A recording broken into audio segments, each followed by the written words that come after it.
All right, so let me queue up for this duty and we will get started. So duties are the dungeons in Final Fantasy XIV. They are usually very quick, 10, 15, 20 minutes tops. This one, I believe, has 3 bosses in it. And what we're going to attempt to do is do a wall-to-wall pull. So we're just going to go full send for it. Try to get all the trash mobs that we can at once.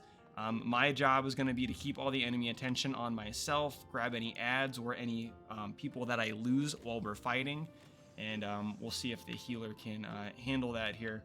A lot of these dungeons are so easy or mundane that wall-to-wall pulling is generally pretty safe, pretty acceptable. If it seems like the party's not enjoying it, or if I'm giving my healer a bad time, I'm not going to keep forcing them to do that. But it's usually, about, I'd say 15 to 20% faster than doing pull-by-pull clears.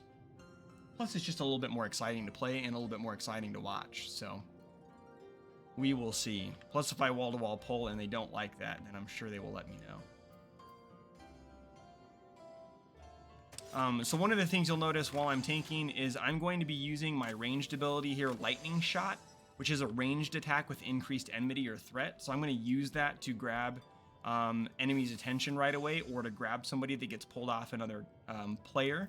I can also use Provoke, which is on a 30-second cooldown, to do the same thing, where I place myself at the top of an enemy's threat list, basically making them turn and fight me. And then, since we're going to be pulling a lot of mobs at once, you're going to be seeing me use my AoE abilities. So, Demon Slice, Demon Slaughter, I'll interweave that with my off cooldown moves, as well as my cartridge shots. I don't think I have an AoE cartridge ability yet, but it'd be silly not to use those when I have them. And then we'll see, with the wall-to-wall pulls, the way the game is now, and with my gear being the way it is, I can probably pull the trash mobs and not have to worry too much about these cooldowns. But I may use Rampart here or there, Reprisal here or there, to just kind of make things a little bit easier, depending on how things are going with my team. The other thing you'll notice, kind of while we're waiting for the dungeon queue to pop here, is over here it says Forming Party. So most of the dungeons in Final Fantasy XIV, the small ones, require a party of 4 players, 1 tank, 1 healer, 2 DPS. It's saying I have an average wait time of less than 5 minutes. It's saying that I, as the tank, am queued up, but I'm the only person looking for this dungeon right now. Some dungeon queues will pop pretty much instantly, and that is often because the people that are running those are their main story ones, their popular ones. The one I'm doing now is technically an optional dungeon. I don't have to do this one, but I wanted to seek it out and go through it since, again, that's, to me, one of the most fun parts of the game. So once that's done, we'll go through it once. We may go through it a second time, just kind of for fun and just for me to get a warm up here. We'll see how it goes. Again, I do want to get some good interactions with our party members if we can. And then after that, we'll move into more main story questline stuff and kind of go from there.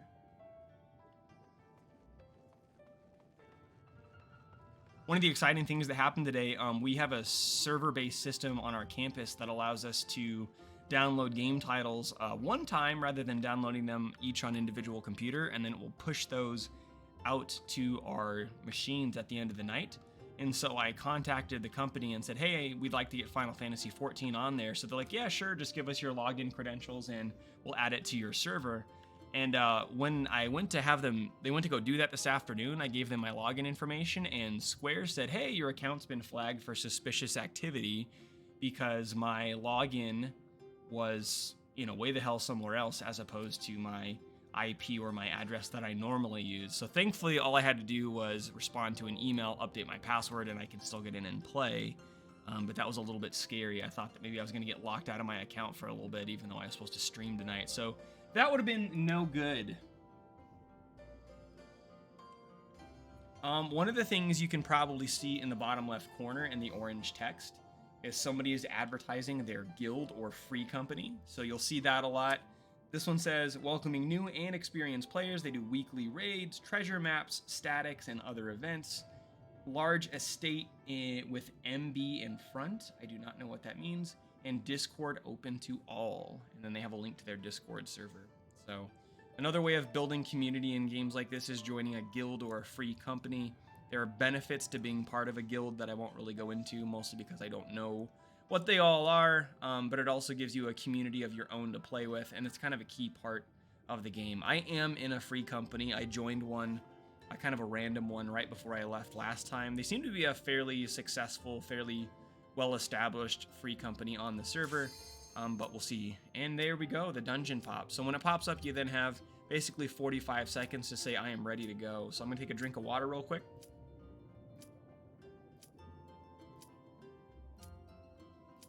Because it's important to stay hydrated, homies. And here we go. So I created a chat macro that will tell them that I'm a new player, so I don't have to type it each time.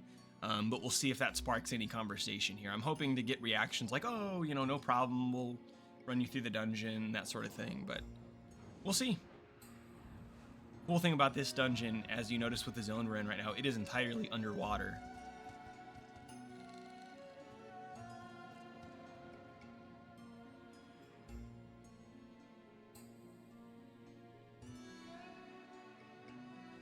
Party saying hello here.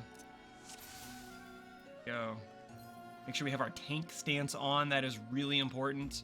If I'm running around as tank and I don't have that on, we are screwed. I'm gonna wait a second, see if anybody responds. Looks like they're chomping at the bit to go. No worries, dude. Get your flow. All right, here we go. So I am going to grab this one. I'm going to AoE to get those ones, and then we're gonna keep going. Gonna get this one, and then we're gonna snag both of these as well. So now that I have all of these, I am gonna pop Rampart. I'm gonna try to stay out of the movement abilities or the telegraphed attacks on the floor. As long as my healer's not feeling like I'm letting him down here by being a liability, then we should be good to go. I can also cast a healing ability on myself, which I'll pop here. And look at that delicious eye candy on the screen. All these attacks going off, all these health bars going down. You guys can't really see it very well because it's covered by my webcam. But there is a threat meter on the left, so it has all the enemies that we're currently fighting, and if the bubble next to their name is red, that means they're targeting me, and that's what we want because I'm the tank. So that actually worked really, really well. Oh. Forgot we have to go up these little water geysers. All right, here we go. Whoop. That was rough. All right, let's go this way. They're all targeting me anyway, so that's good. What happened was one of our allies accidentally triggered one, or intentionally triggered one before I did, and so I had to get their attention. But they're all on me now, so we're good.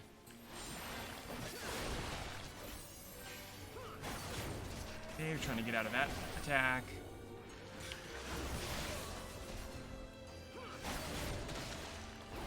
Okay, you see there I got knocked back by... Ooh, one of these enemies I don't have. Okay, I need him. That was my bad. It seems like our party's fine. Everybody's health is good. Just gotta watch that stuff.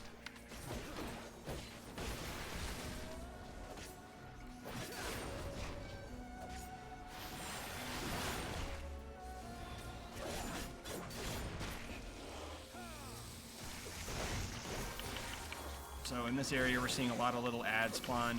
Little ones that are easy to kill, but they also do a lot of damage, and so if you're not quick to get these, they can really harass the rest of your team.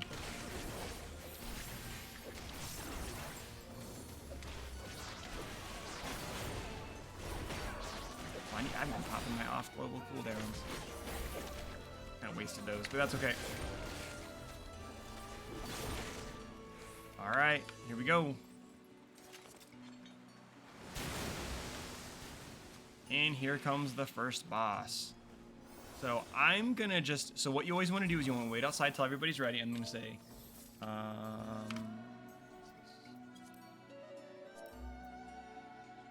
anything special to know about this boss? Seemed pretty straightforward when I looked it up. Again, probably unnecessary, it might be annoying people, but I'm trying to get some interaction with the rest of the party.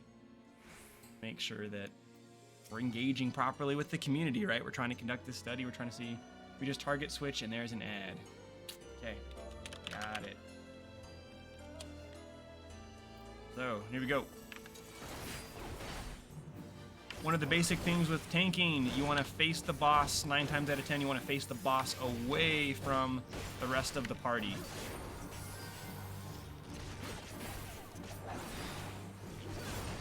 I'm also going to zoom my camera out so I can see that ad popping up or anything else that I might need to be aware of. Okay, when he does this, you want to target his leg, because if we do enough damage to his leg, he will get knocked over and then he is super vulnerable, just like that. Alright. That one of these increased my damage. That one. I am messing up my key bindings a lot because I'm trying to talk while playing. 1, 2, 3, 4. Alright, there's the ad. We're gonna grab him. Okay. I've got his attention. I should keep his attention. There we go.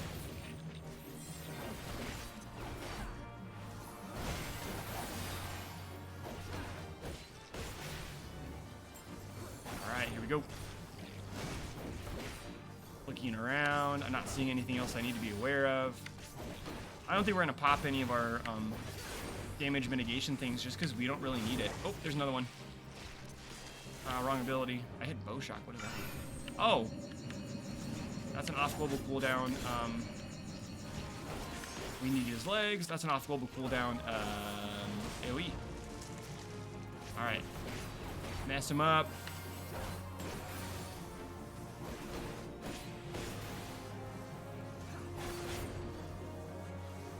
And first boss down. Not super clean, but fight went just fine. All right, let's take a look at the loot. That is for healing. We will greed that. And then I guess we'll need that one. I'll compare the ring later. That looked to be a tanking ring. Fending gear is all tanking gear. All right, now we're in the palace. We're gonna do a long pull, get everybody here.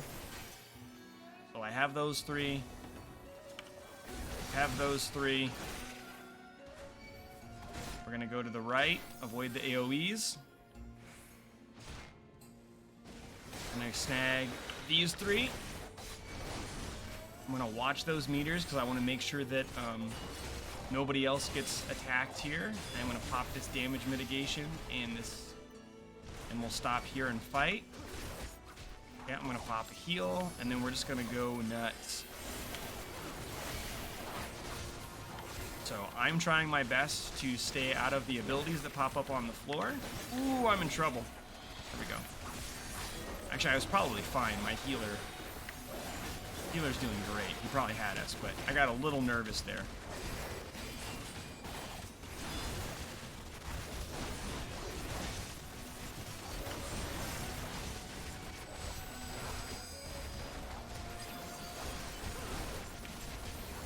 And we kept the attention of every single enemy throughout that entire fight. It's not too hard to do, but every once in a while, if one's a little bit out of your AoE range, you can lose them. So that was fun.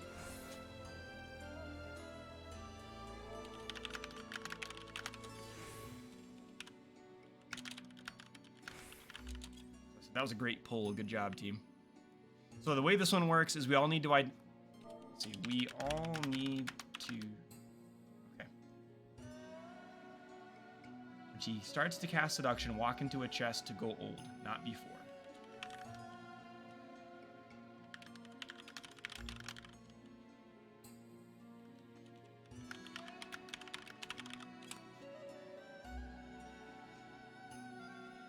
I'm going to take that back right chest.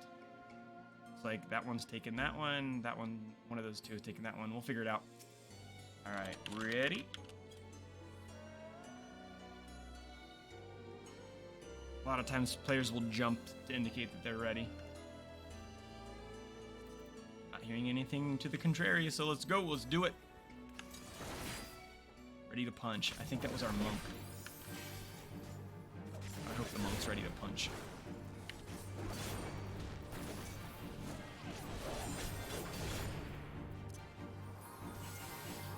Oh, shoot.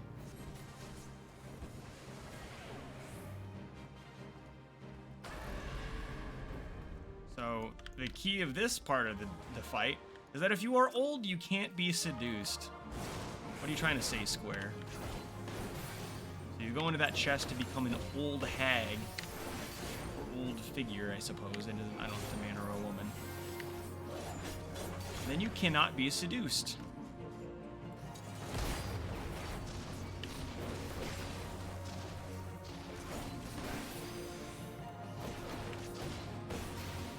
Gotta watch out for those. Go. I'm not quite gonna be able to jump back into it. That's fine. Oh, she's doing it again. Gotta be quick.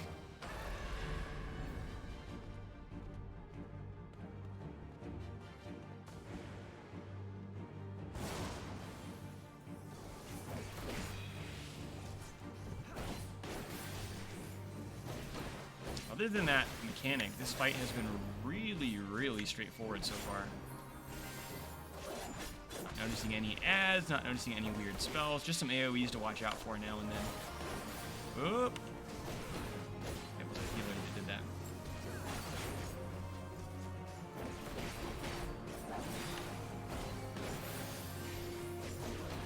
Oh, get out of the way.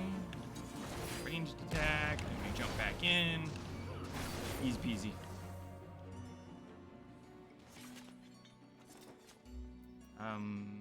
We don't. That's for healing. We'll greet it. Healing. We'll greet it. Ninja will greet it. Yeah.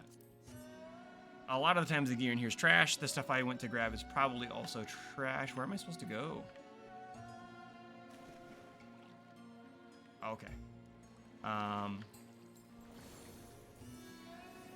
So now we want to watch out and avoid these pufferfish because they will explode.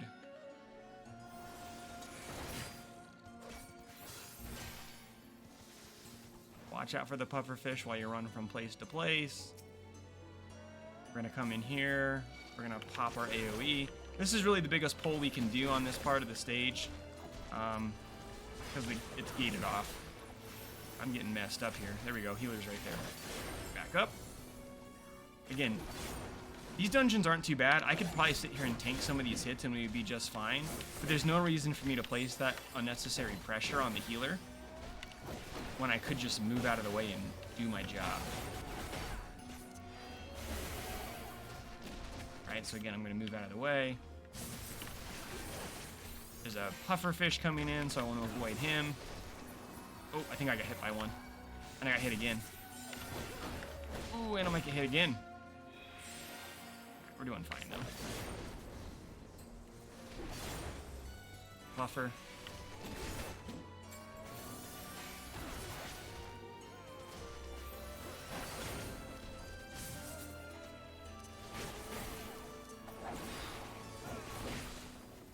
And now we're just down to one. So now it's easy.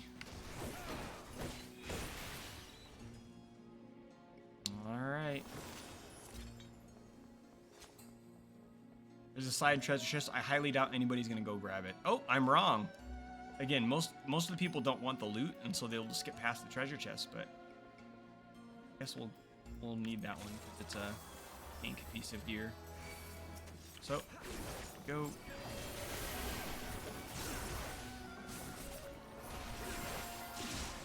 Yeah, I need to use my cartridges because I have two. I don't want to waste them. Pufferfish is doing his little AoE ability. And both our cartridges are used. Another one. So Gunbreaker in a nutshell is all about cartridge management. You always want to be doing abilities to build it up, and then using the cartridges as your big damage moves. And not too bad. I think. Yeah, we're at the last boss, I think. Here's the little cutscene saying, hey, you made it through the dungeon. Your boss.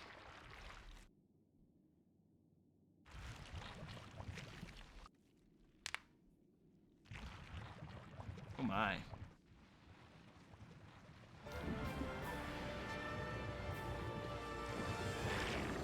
Oh, that's delightful. That's like a FromSoft boss right there.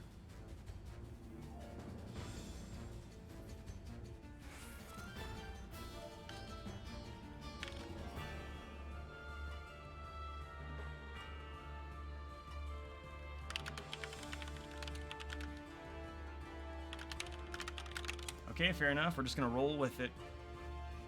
Puddle's bad. Pretty easy stuff. We'll see. I remember this fight having ads. There's gonna be sharks that spawn that will do a lot of damage. Staying out of the puddles. She's gonna go underneath the ground. I think what I mean is by puddle, she's gonna go underneath the ground and have these ripples, and we need to make sure we're not under those ripples when she comes back up from the ground. We make her come back up by defeating these things called churns, I think. So, here we go. Again, always going to turn her away from the party. It's not always necessary, but it's just good tanking etiquette for most fights. Going to pop our damage buff. We're going to use this, because why not? I also have a self-heal that I can cast, so once I've taken a little bit of damage, I'll probably pop that just because... Oh, here we go. So we're going to hit these. There's the ripple right there, right? I want to stay away from that. So as soon as we knock all these churns out, she's going to come up out of the ground. And we do not want to be near where those ripples were at when it happens. So, she's moving, she's over there. And pop, there she is. Be able to target her here in a second. There.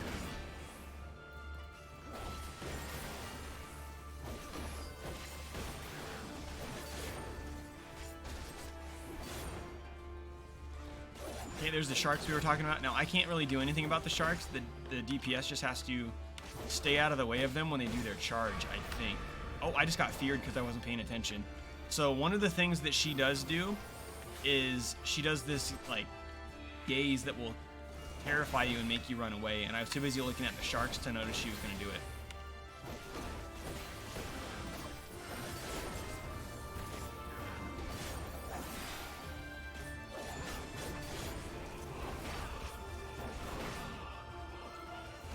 Thick fog. I do not remember what this one does. Oh, she's going underground again. Okay. Beat up on this one. This one over here to take out. Alright, now we just gotta watch the ripples. They're bad.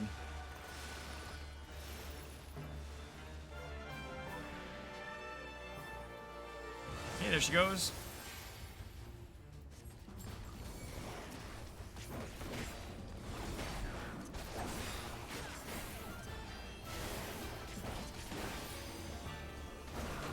One of the things you'll see in the very top left is there's a limit break meter that builds up when you're playing through dungeons. And there are specific fights where certain limits are used. Oh, she's going to do the stare again, but she's dead. But you'll notice a lot of the dungeons where people are just playing for casual ones like this, you don't even see a limit break get used. Usually the most common one you'll see is the DPS one, just because it does a burst of damage. So we completed the dungeon and we leveled up. I'm going to go ahead and give a commendation to our healer if they haven't left the party already. So we look at the player commendations, green healer. Everybody did a great job. We're going to commend our healer there. Scholar, don't care. We're going to pass on it. Defending, we'll greet it just in case. Lancer's arm, we don't need. And Lancer, Reaper armor, we don't need. All right. So that was pretty smooth and easy. Not that those dungeons are really all that difficult at all. Party was all cordial to each other. They helped me out with the fight. That was great. Again, at the end, there's a system called Commendation. So commendations are a way of just throwing a thumbs up to a player that you think did a particularly good job. There is a benefit to earning commendations, but I cannot remember what it is. It's nothing major. If you've earned so many commendations, you can get some sort of benefit from it. The commendation system, so I'll pause here and give like a really brief kind of history lesson. I hinted at this the other day, right? But a lot of games have toxic player bases when they're online because they're anonymous, behind a computer screen. They don't have any accountability because they can be whoever they want to be on the other end of their computer, right? So a lot of games have dealt with really toxic online player bases. Probably the most notable examples being something like League of Legends. So a lot of games, and the reason I say League is because I'm going to use that as an example here in a minute, is they started to come up with ways to first punish those players. And that worked to some extent. But a lot of times those punishments weren't enough, and they were finding that rather than punishing players for acting like dickheads, it was better to reward players for being respectful. And so, again, the league started with a system called the Tribunal, where they would have players review individual cases and determine as a collective if players should be suspended or earn punishments for their behavior. And they eventually switched to systems like rewarding people for playing well and giving incentives for getting rewarded by or commended by your team. And so Final Fantasy has a system that's like that as well. Come here, Gatsby. I heard you crying. You want to talk to people again? Come here, pal. So, again, League of Legends is a great example of that. The other day we mentioned Multiversus being an example of that. Final Fantasy is an example of that. There's lots of ways of introducing those kinds of systems, and it just kind of flips things, right? Instead of focusing on eliminating the negative, we focus on reinforcing the positive. And that's just kind of like a universal human thing that generally works. The psychology backs that up. You know, I've been a teacher for years, and one of the things they tell you when you're dealing with negative student behavior is that rather than constantly being punitive on the negative things, which sometimes you still have to do, what you really want to do is reinforce the positive things that people are doing. So, hey, we're up to 4 viewers. Last time I looked, it was 1. Now we're up to 4. Let me shout out chat here.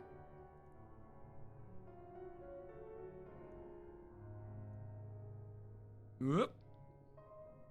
It says 4, but now I'm only seeing 2 people in the chat, so that's okay.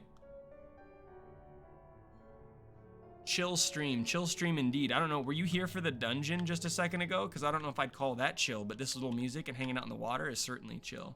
I think what I'm going to do just for fun is I'm going to run the dungeon one more time, so we can kind of see how it works again. And again, that's just one of the most fun parts of the game, so ready to queue up for that dungeon one more time. And actually, before we do that though, let's talk to this person because we went here to complete a quest for them. I said we'll return to the village. We'll do that later. So let's queue back up for the dungeon. You can do it by going through the duty finder or by doing this. So, and actually what we'll do is we queued up and then we'll move back. That way, if it takes a while for the dungeon to pop, then we're already going back to where we need to be.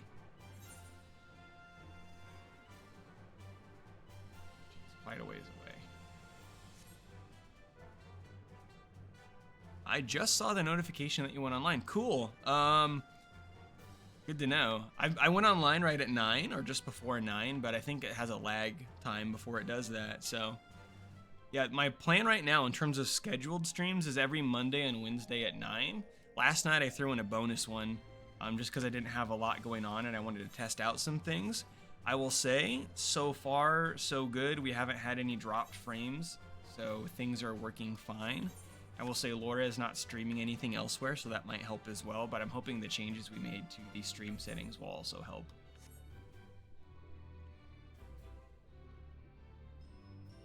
I'm trying to climb out of this, and I just can't do it. I think we need to go up here.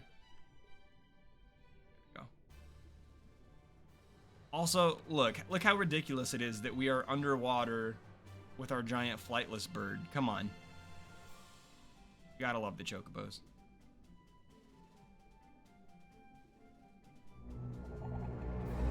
New follower to the channel. Wonderful Goat 17, thank you and welcome.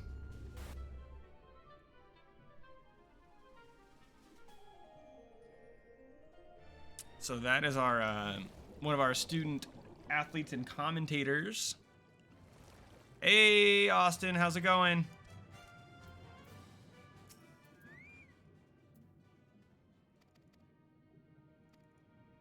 Skip through the dialogue, I know, bad.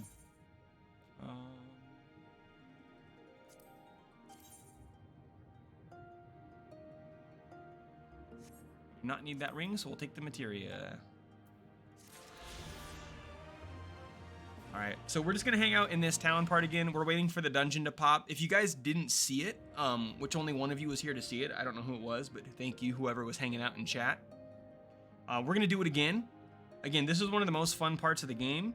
What we did last time and worked really, really well was we just pulled all the enemies in the area at once, tanked them all at the same time, and the healer did a fantastic job of just keeping us alive. It's not too difficult to do in these types of dungeons, but it's really exciting to watch. It's really exciting to play, so we're going to do that again. And what I did last time, and I'm going to do it again, is I created a macro here.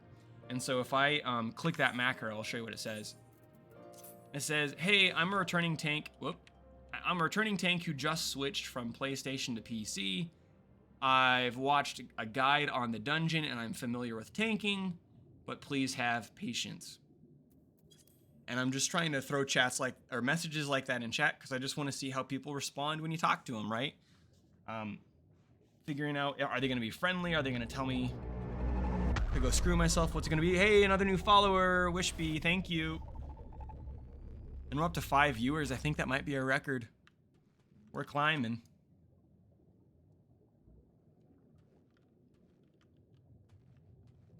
If any of you guys in chat have ever played a Final Fantasy game before, let me know in the chat what your favorite Final Fantasy game is. I also am worried that maybe you guys are of a generation where Final Fantasy is not really a thing you've played much anymore, other than maybe like Final Fantasy VII Remake or, God forbid, Final Fantasy XV. I'm just kidding. Final Fantasy XV wasn't that bad, but it had some problems.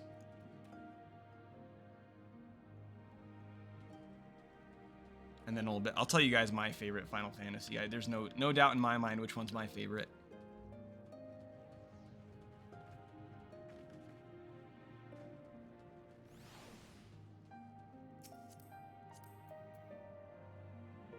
White Mage.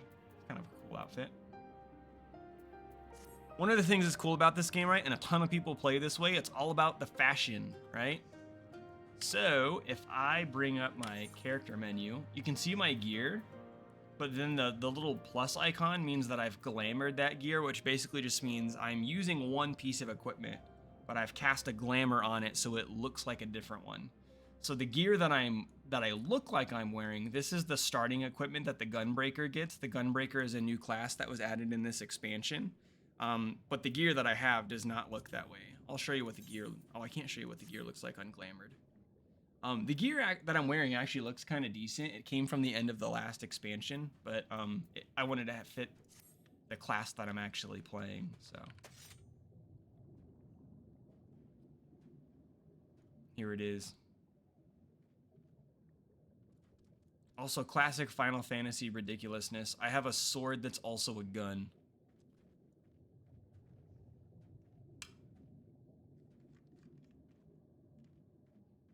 And this whole character, the Gunbreaker class and the Gunblade weapon they use, is a reference to a previous Final Fantasy. And even the starting gear that I'm wearing is a lot like that character's stuff. Collab stream? Yeah, what do you want to collab stream?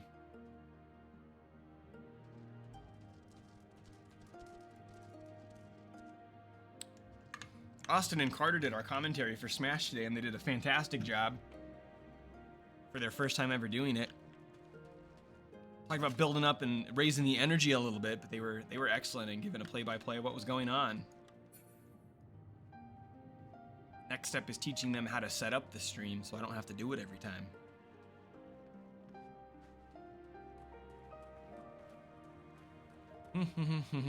So it said average wait time less than 5 minutes. We've been waiting for 6.5. Sometimes that's just the way it works.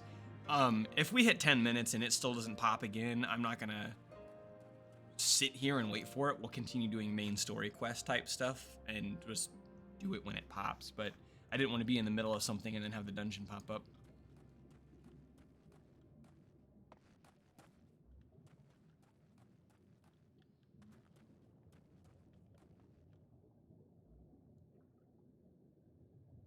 I don't stream yet. I'd like to, though. Yeah.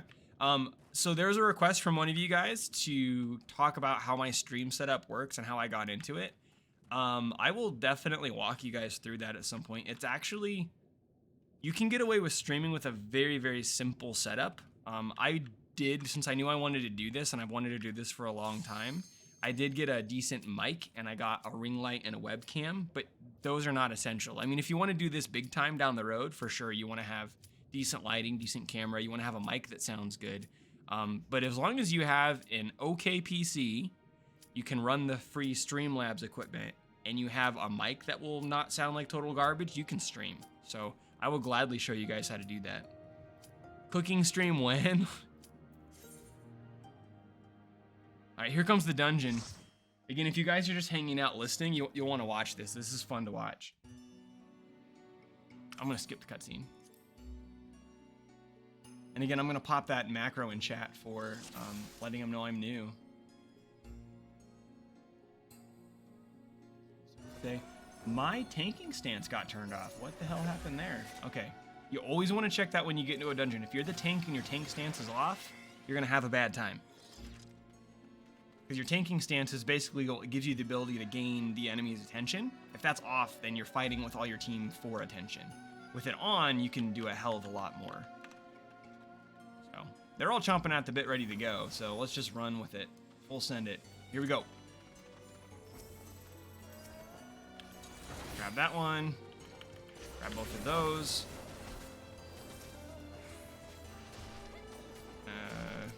Snag that one. And then we're going to end by coming over here. All right, so now I have their attention. I'm going to pop this so I'm not getting absolutely wrecked by all of these enemies. I'm going to heal myself. Healer? Healer, please? There we go. We're fine. We're fine. Get out of there. We're going to jump back in. No worries to unlock the stage today. Good luck to us all. Yeah, yeah.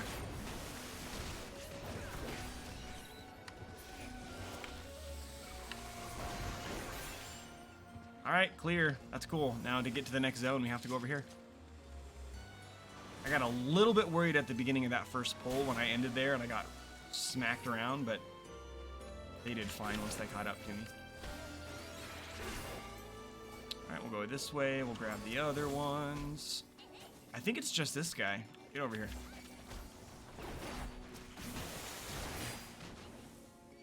All right, and I think oh, I'm losing one. Which one am I losing? That one. We're good. We're good. Then we're gonna pop a damage mitigation ability. New follower. Holy hectic. Welcome, Dawson. You guys are gonna get me killed looking at follower things while I'm trying to do my thing. Where's my team at? They're all right here. Okay. Okay, then these little ads spawn, so we need to grab that one and both of these.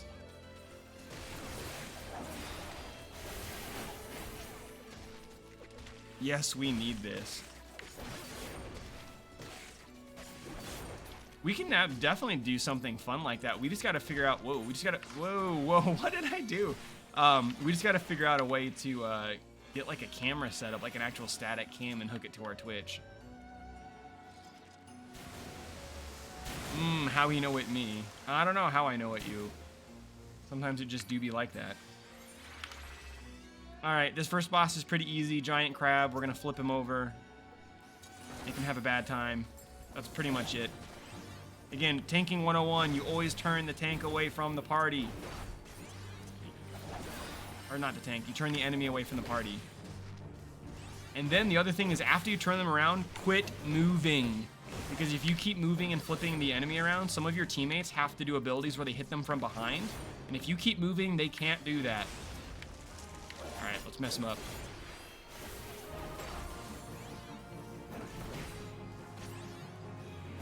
Live stream your whole life. You know, that's how Twitch got started. Well, I guess you do know that because you were in my class. I'm still anonymous. You are not still anonymous, Holly. I know who you are.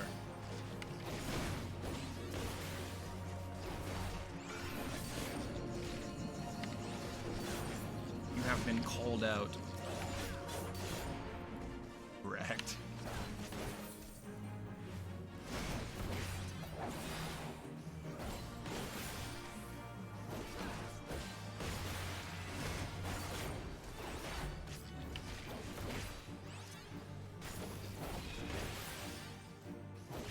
You mean Justin TV? I do mean Justin TV, Dawson. Oh, what's he doing? Okay. And we want this guy. No. Okay, no. We're on the boss. Kill him. Kill the boss. There we go. We want the loot. No, we don't. All right, this is a cool pull. Watch this. We're going to get the entire palace all at once. I'm going to make sure they're ready before I go. 1, 2, 3. They're all here. All right. 1. 2. We're going to watch out for the AoEs. I'm losing one of the guards. That's fine. 3. That guard is not mine anymore. Get him.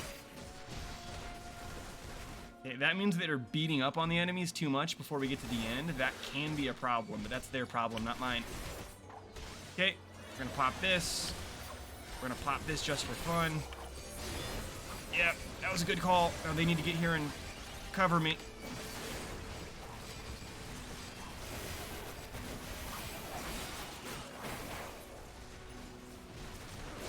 So, funny enough, Dan, Justin TV turned... Oh, no, I died. Justin TV turned into Twitch TV.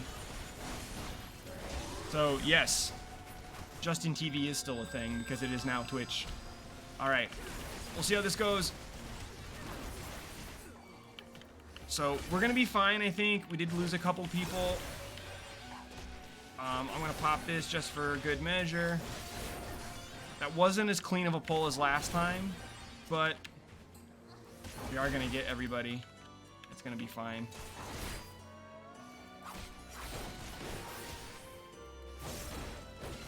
And luckily, the other one that's alive is our healer, so they can get everybody up when we're done.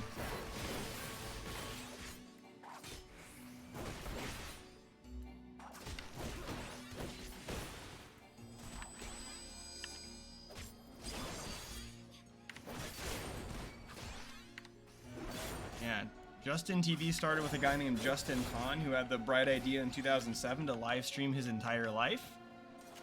So that turned into Twitch.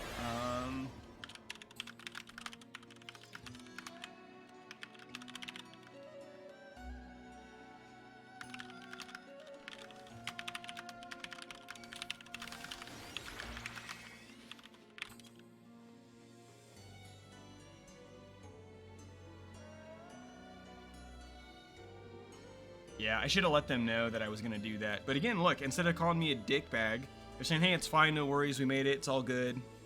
So, all right, so again, the thing with this one, each one of us is going to claim one of these treasure chests. You all take back, right? Treasure chest. The weird thing this boss does during the fight is she's going to go to the middle and attempt to seduce everybody in the whole party. And so you hop in that chest and it turns you old. Because again, apparently being old means you can't be seduced. I don't know if you guys have watched any anime, but it's usually the oldest people that are the perviest, so I don't understand that, but you know.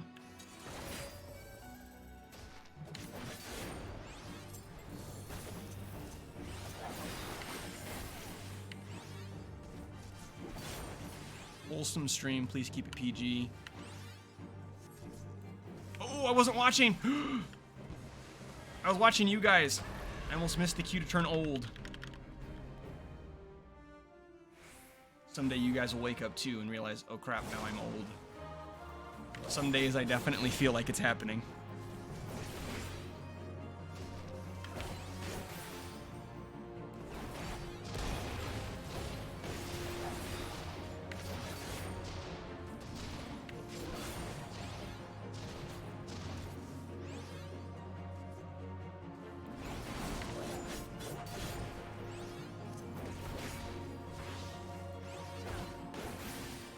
Oh, they're doing it again. I am not watching for those. Oop, we got it. We're good. We're good.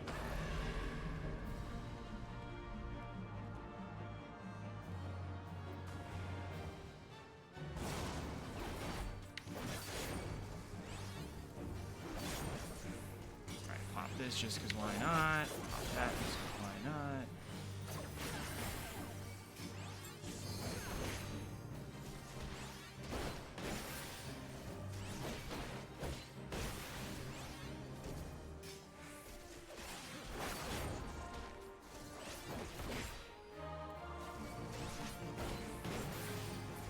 Fight's done.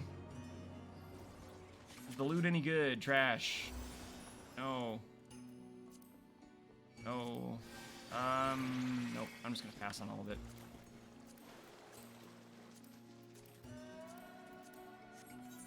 All right, here we go. We gotta watch out for the pufferfish. The pufferfish will explode. You know, just like they do in real life. Watch out. All right, here we go.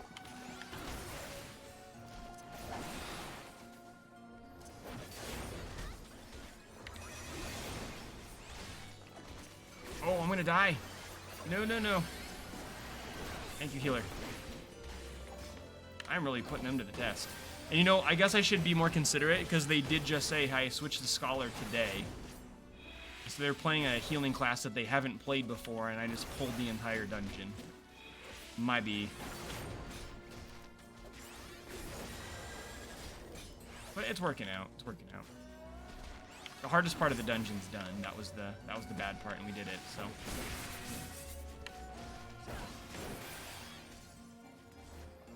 Alright, cool. I think we have one more pull and then the boss.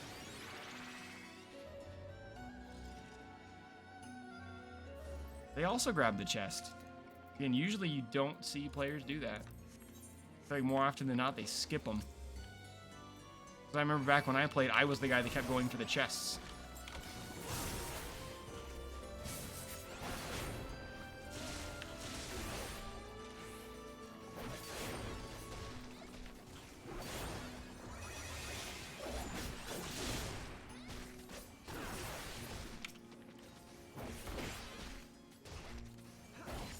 And now that we're down to just 2 enemies, I'm not going to AoE anymore. I'm just going to use my single targets. For the exploding pufferfish. And then the last boss is right up here. Are they going to go for the chest? Yep, that's fine. All right, here, I'll let you guys watch this cutscene. Watch this boss.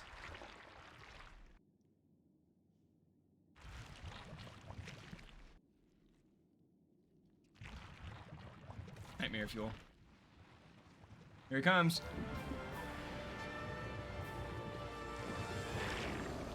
I want a kiss, Dan.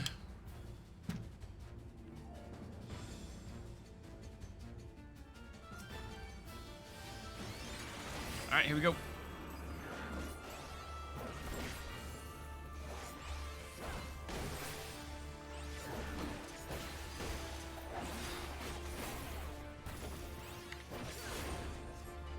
All right, so she's about to go underwater.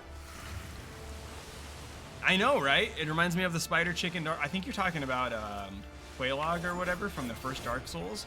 It also reminds me of another boss from Dark Souls, the Gaping Dragon. All right, stay away from the puddles. Puddles are bad. She's gonna erupt from a puddle. There she goes. I'll be able to target her again in a second. There we go. And then she's got her sharks. So the sharks I can't target. They randomly target the other party members, and we just have to stay out of those lanes that they're going to shoot through. And I did the same thing last time. I was too busy running my mouth and didn't watch out for the fear ability. But you just avoid the sharks and try to DPS them down as fast as you can. They are very Cthulhu-esque. You want to talk about some Cthulhu-esque designs, play Bloodborne.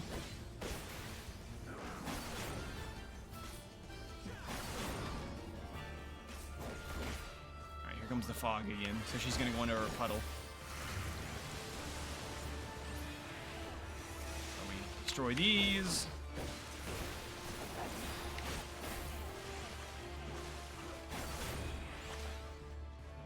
Okay, she did go over there. Yep. Now she's moving. Right in the middle.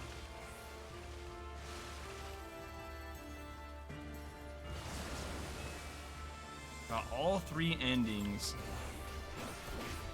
I remember the first Souls game that I played after our first child was born was Sekiro. That game was intense. I think I already shared. Now that I say that, I think I shared that story with you guys already. But Sekiro was fun. I did not do some of the really hard side bosses in that game, though. Not even close.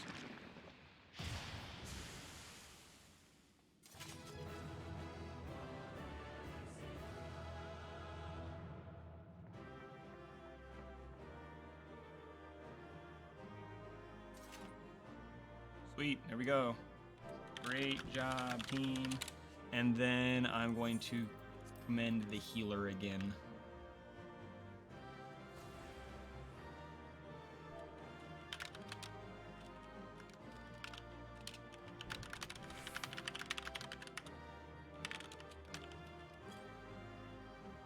So, any loot in here? No. Nope. We're just gonna pass. We're just gonna leave. I think if we leave, oh crap! I was the last person in the dungeon, so it gave me all the loot that I didn't want. I have yet to play that one. Everyone tells me it's great. Sekiro is fantastic. It's just way different than the other FromSoft games, because if you are used to playing a shield baby, if you're used to just running around with your shield up in that entire game, you literally cannot do it in Sekiro. You have to parry, and they refined the parry mechanic, and it works really, really well. So I had played all of the FromSoft games before, and when I started playing Sekiro, it kicked my ass over and over and over again for the first couple hours. And then when it finally clicked how to play, that game became incredible. All right, we've done the dungeon twice. I think that's good enough. So what we're gonna do is we're gonna continue with the main storyline stuff.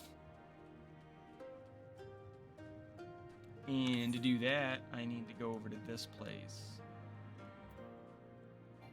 And you know what? Last night, I said, hey, I'm going to go to this place and I'm going to sync up to the crystal so I can teleport to it. And I didn't. So, you know, here we go again. Deep sea diving with our chocobo. Nom. What are you eating, Austin? I think, if I remember right, Bloodborne had like one shield, but it was like a really crappy wooden plank almost, and it didn't block crap. The only value that it had, thank you, the only value that it had was you could parry with it. I loved Bloodborne for the aggressive nature of combat and the fact that if you lost health, that you could whack the enemies to get your health back right away. So Austin, this is a chocobo. These are like a Final Fantasy staple. So this one's got all sorts of gear on. He's got this cute little like male outfit, like male person outfit. But chocobos are like the classic Final Fantasy animal. These giant yellow flightless birds. I'll show you some of my other mounts while I'm at it. I don't have any cool ones on this account. On the old account that I played at, I had Fat Chocobo, and he's fantastic. I'll show you the other ones though. So I have Black Chocobo, which you get as part of the game. So same idea, just black instead of yellow. The reason the black one's cool is because in the old games you had to breed to get different colored chocobos, and the black chocobo was like the ultimate one. It was faster, it could go over any terrain. It was really pretty cool. And then what else do I have?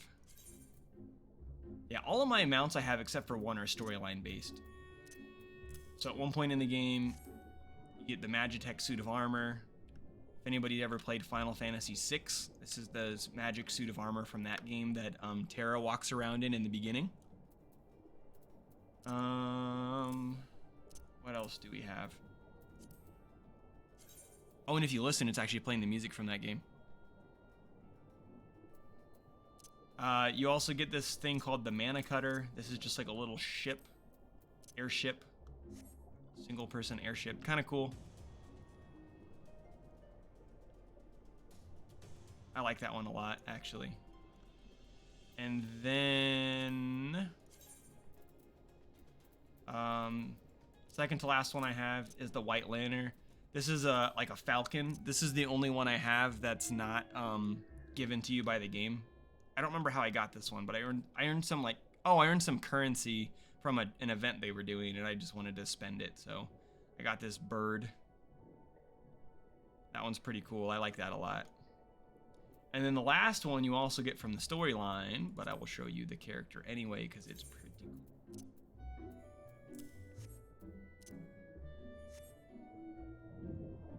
last one I have is a dragon here, and he plays a big part in the storyline. There are some, but they're not game breaking at all. The most common microtransaction is a thing called a vial of Fantasia, and that's basically an item that I think it's normally $10, but it'll let you remake your character, so you can completely change their race, their gender, anything about them. So that's pretty common. I honestly, there's other things in the shop, but I don't remember what they are. But there's some cosmetic things, but yeah, it's very limited on the microtransactions. You can also pay for like a server transfer. So if you start playing the game and then want to play with some friends, you can pay a certain amount of money to switch your server. And there's a couple other things too, but honestly, it's not too bad in terms of microtransactions, and definitely not a pay-to-win game. But since you have to pay $15 a month to play this game, unless you're doing the free trial, then that's pretty normal, I guess, right? If you had to pay a monthly subscription and it was pay-to-win, that'd kind of be bullcrap. Since I'm seeing Austin throw emotes in the chat, eventually I want to get to the point where I'm adding in some custom emotes. And keep in mind, like, I don't care if we do some MCC related ones, but I'm not doing this as part of MCC or as part of the esports team officially. But if you guys can think of fun emotes that I should have created, then I'll look into it. I think there's a lot of other things with the YouTube channel first that we need to do, or the Twitch channel first that we need to do before I start worrying about those. In here, come on. Clown Drew. I should get Mr. Skrunkles too.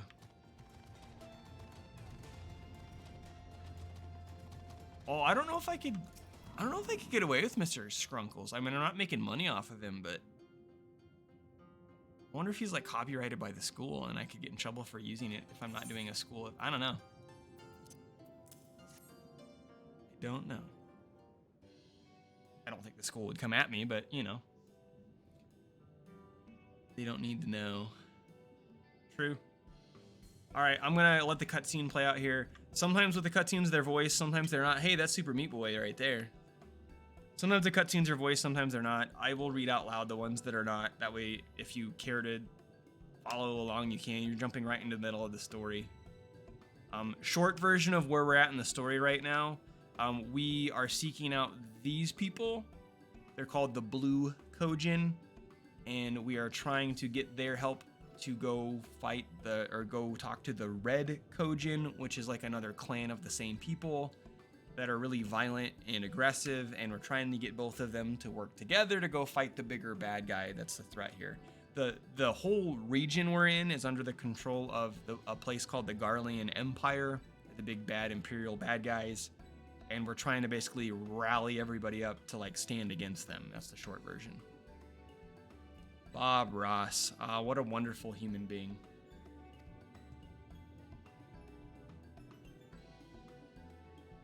So about the Red Kojin, you said there was a way to make them retreat into their shells. Are you ready to tell us now?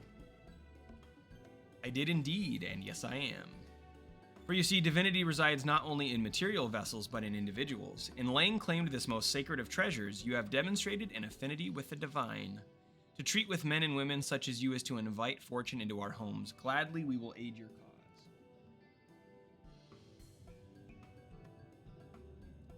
All is ready, Soroban, then give them what they require.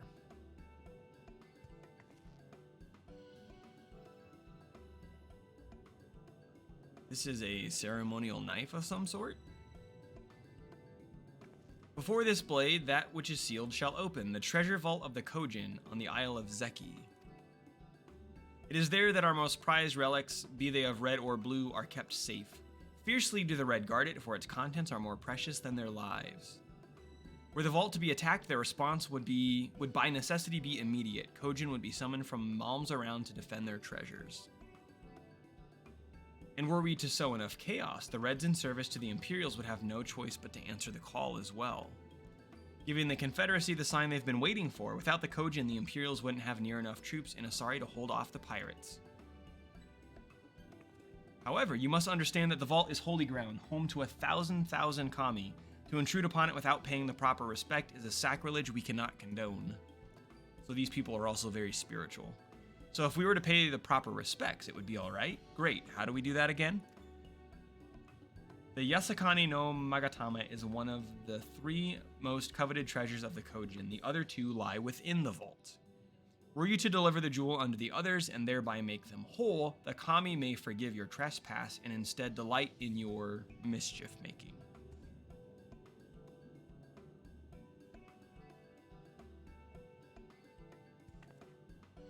So if I understand you correctly, you want us to take the sacred jewel coveted by your red brothers and deliver it to their treasure vault? More or less, the Yasakani no Magatama belongs to the Isle of Zeki. So long as it finds its way there, we are satisfied. The Magatama has chosen you to bear it to our brothers. Had it not, you would never have found it, and we would not be having this conversation. I shall inform the Confederacy of your plans and bid them ready to act when the time is right. I don't know if any of you guys watch South Park or watch like old school South Park, but there was a whole bit years ago in South Park where Cartman dresses up as a Confederate soldier for a reenactment, and it's this whole running bit. But every time that they have the term in here, Confederacy, I think of Cartman going, "The Confederacy!" And it's just, I cannot not think about it when I read that stupid line. My character does have some interesting ears. I'll talk about this in a second. So, the Isle of Zeki lies to the west of Sui no Sato. Look for a cave beneath the waters. May fortune favor you in this and all your other endeavors. Here, I'll zoom in on my character for a second. So, this game, like lots of other fantasy type games, you know, you have your human types, you have your... Oh my god, I just got consumed by a behemoth. There's all sorts of different races. Final Fantasy tries to stick away from the traditional tropes of like the dwarves and elves and stuff, but they do have some of them. So there's a human race called Hyur, I think Hyur is how they're spelled in this game. There is an elf race called the Elizin. There's a giant, like bulky race called the Rogadin. There's a little tiny gnome type race called the Lalafels. And there's a couple others. So the one that I'm playing is called an Aura. They came out with the Heavensward expansion. They're like dragonborn type people. So the weird ear things I have and the scale-like patterns on my chest or in face, those are supposed to be because I'm a dragon-like character. He also has a dragon tail that you can see down there. They also have like your super anime, like cat person characters. They added in, I think the last expansion, they added like a race of people that's like lions. That's kind of like the Ronsu race from Final Fantasy X. And then they also added a race called the Viera, and those are bunny people. So yes, Dan, there's cat girls. And if you look at I'll post this in the chat. If you guys look at the breakdown of like the demographics and how many people play what races in Final Fantasy XIV, it is like all cat people. It's nuts. Here, give me a second. I'll go find the chart. Because it's worth taking a look at.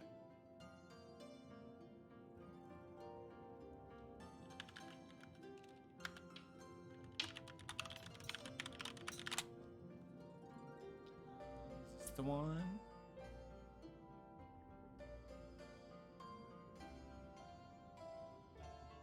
Realm distribution. I want the one that talks about the race selection. Grand Company, don't care. Beast Tribes, don't care. Doesn't show it here. Oh, race and gender stats. There it is. Okay. So I'll link this to you guys in the chat. Check this out. So it's got... Oh, I have to join... Hold on a second. I have to log into Twitch on... I have to log into Twitch through Streamlabs. Hold on. Join Twitch today. I don't want to join Twitch. I'm a member of Twitch. Log in.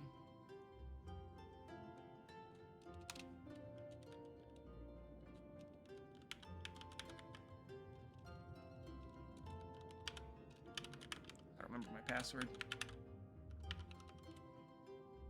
It's not my password. Let's try this.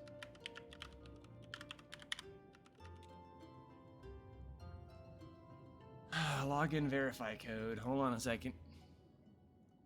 I would have needed to do this eventually anyway, so it's fine. I can see the chat with you guys, but I can't interact with it because I'm not logged into my account, even though I'm streaming to my account, and it's weird.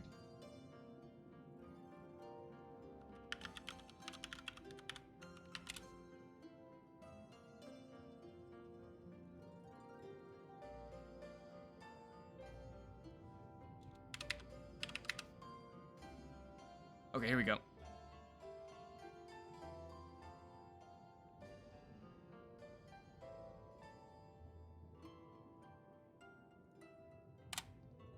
All right, there we go. There's the census. So that's going to give a breakdown of all of the, basically all the demographics in the game. So how many characters are across the entire game. End game means how many characters are currently all the way through all the game's content. Stats about America, Japan, all the different server regions, race and gender, all sorts of stuff. So enjoy looking at that. For reference, the cat people are the Mikote. So when you look at those giant bars and you see the Mikote having this giant bar, there's your cat people. So Mikote are your cat people, Viera are the bunny people, Hewers are the humans, and then Aura is the race that I chose. And the other thing that I think is really interesting, if you look at those breakdowns, a lot of the races and just a lot of the characters in general, there are more female avatars in this game than males by a significant margin. So anyway, have fun looking at that.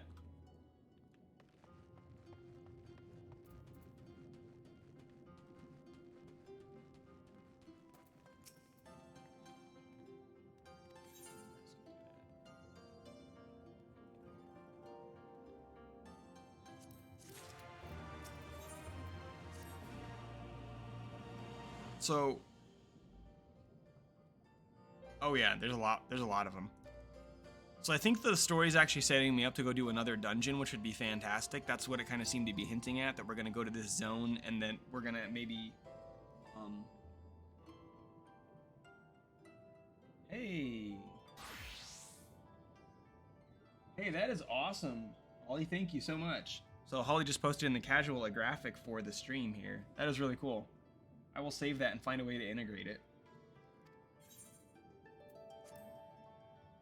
Also, I love that you guys are hanging out and chatting with us. I've got like 6 people in here and like all of you are involved, and so it's making it feel like an actual real live stream because you guys are in the chat and I'm actually having to monitor what I'm doing. And the last couple nights I've been like narrating to nobody, and so it was kind of awkward. This feels a lot more natural. This is cool.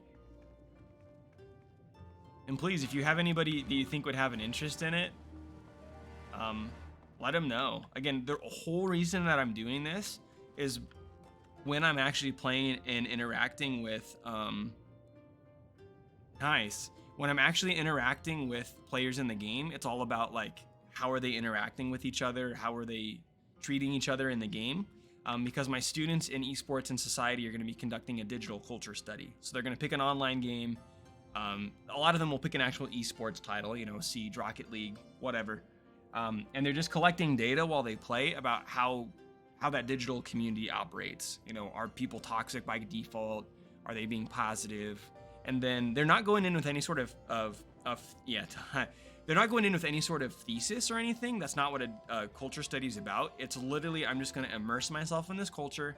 I'm going to learn about it. I'm going to record my findings. And then when I'm all done, I'm going to gather that data and report out and then come to some conclusions, right? So I used Final Fantasy as an example really early on, as an example of a positive culture. When I'm trying to play it, point out examples while I play so I can then show those off to my students. And again, the other part of this is I've always really wanted to stream. This is a really good excuse for me to start it. And then the other thing too is like, once this project's done, I'll hop into more esports related things, right? Some of the Siege people have said, hey, can we do a Siege stream? Yeah, we're going to do a Siege stream if you guys want to do one, and that could just be us playing together or practicing or, you know, whatever we're doing. And then for one of my other classes, Intro to Game Studies, I'm planning on streaming some of those. Those are some single player titles, but talking about kind of how to do that as well. So I'm hoping to use it as like almost an enrichment tool for some of my classes. Now, do I expect students to come and sit and watch 2-hour streams 2 hours a week? No. But if they want to do that and reference what we're doing, that's pretty cool. So, yeah. So Dan, I talked to them about playing a ranked league. I think just league in general, or League in general, or like Dota or anything like that, any MOBA would be a fantastic example of, you know, hopping into a match, 3 minutes into it, somebody goes and tells you that they hope you die of cancer. Like, why does that happen in a game? And again, the big reason I've hit at multiple times, Final Fantasy XIV is cooperative at its base, whereas League of Legends is competitive at its base. And also a League match can drag on for 30, 45 minutes, up to an hour or longer. And if you are losing and you see it happening in slow motion, it is so easy to tilt, especially if you perceive that it's somebody else being the problem. What about some survival sandbox games with the boys? What do you mean survival sandbox? Are you thinking like Rust or like Tarkov, or like what do you mean survival game, sandbox survival? All right. Let me keep doing what we're doing here. I need to go. Oh, before I leave, I'm going to attune to the crystal. Oh wait, it's not the third time of me leaving. Talking about Minecraft. We'll do some Minecraft speed runs where we go beat the Ender Dragon as quickly as we can.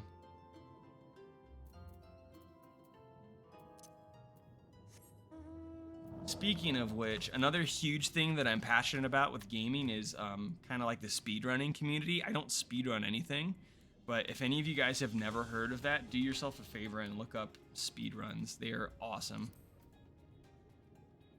All right, where am I going?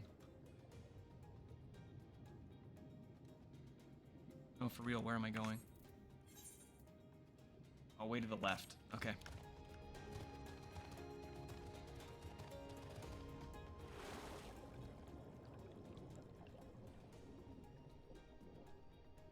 Look, if there's an interest and people want to do it, that'd be great. Somebody was talking about doing, hosting a Minecraft server for one of their computer networking projects, I think. And that would be really cool if somebody wanted to maintain and operate like a Minecraft server.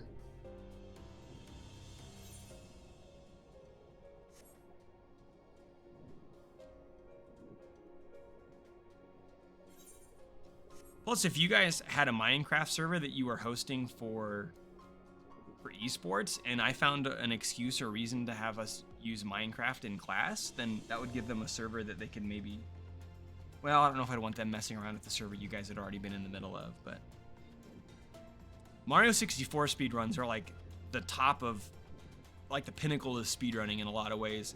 And the wild thing about them is they've changed so much over the years. I think somebody in the arena today mentioned a YouTuber named Summoning Salt. He does all sorts of videos that are all like the history of speedrunning for individual games. Do yourself another treat, look up Summoning Salt on YouTube. He talks about Mario 64 and a ton of other games. It's really interesting to watch his videos. And I was actually talking to Carter today, and Carter said that he used to do Mario 64 speedruns, and he did what was called 16 star, which is not technically the lowest, but one of the lowest categories that you can do. And it involves you doing a bunch of glitches. One of the biggest ones is called I think it's called a backwards long jump.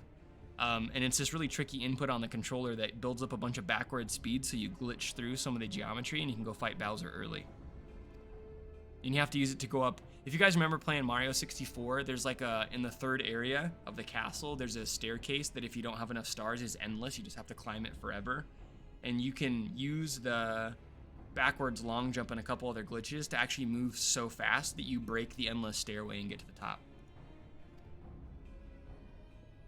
Alright, so these two are talking about grabbing the guard's attention when we get where we're going, then trying to get in and place this item that we picked up. And they're basically saying if things go sideways, I'm the muscle. It is. It is really hard to pull that off. And it's also an awkward, like a lot of speedrunning, it's really awkward inputs on the controller. Now, where am I going?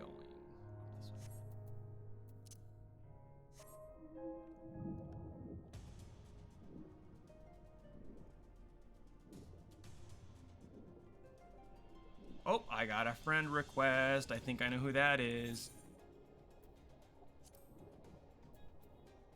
So, there's another one of our esports students here. So we're now friends with Travis in game.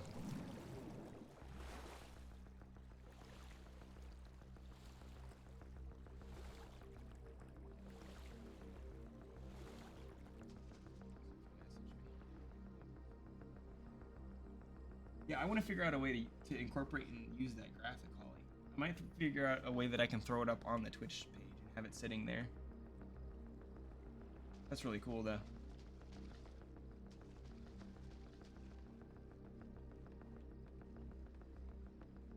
Travis the GOAT. Where am I going? Over there.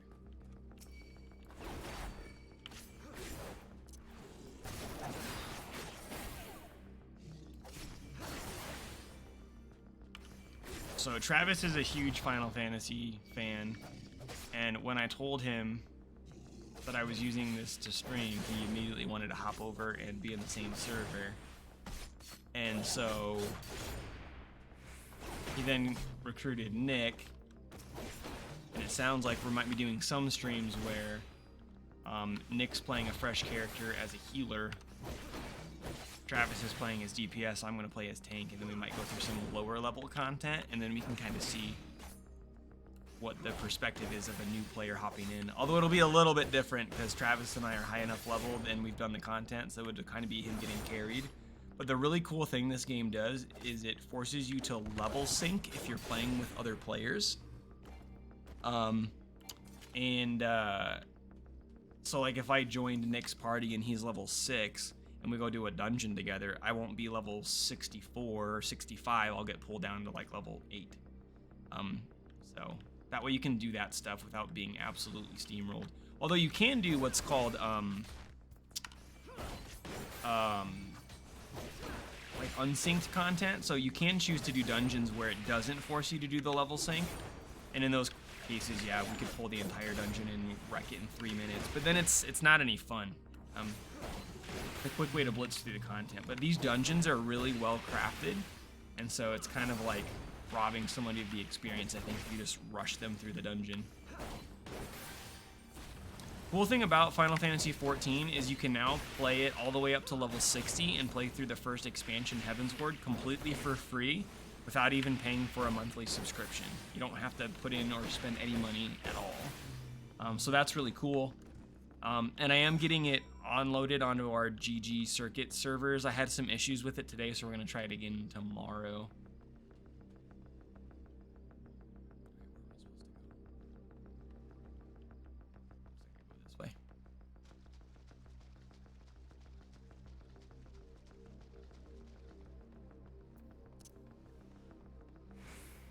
I don't know if you guys can hear the music, but it's all kind of like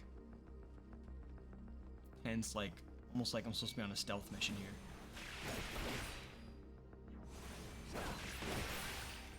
Look, Dan, if you want to get in on it and be the fourth person in that group, you be the other damage dealer. We can make it a thing. Although it's going to require you and Nick to put in a little bit of work on the front end, because you have to get through like a big opening part of the game and all this other jazz before we can even do that. You guys would basically want to play through the point where you unlocked your first dungeon. Once you unlock your first dungeon in like the early teens, I think it is like 10 or 15 is the first dungeon, then we could do dungeons together. A lot of the storyline content, the single player stuff, wouldn't be exciting if we were all playing together. But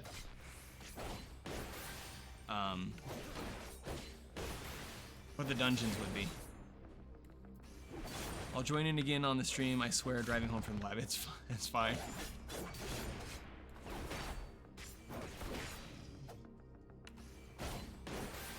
Also, if some of you just like threw the stream on in the background and then you were like doing your homework or whatever, or just chilling, that'd be fantastic. That's my subtle way of saying thank you for supporting the stream, but make sure that you're not just watching the stream if you have other crap you need to be doing. Yeah. And if you guys have any feedback while you're watching or listening about things that you think I should do to improve the channel, audio, video, layout, graphics, emotes, whatever, I'd love to hear it.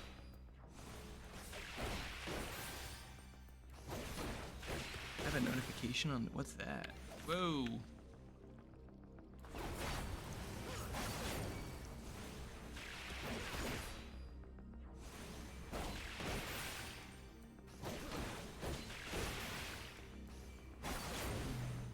We leave the water sprites alone. Water sprites don't hurt us, we don't hurt them.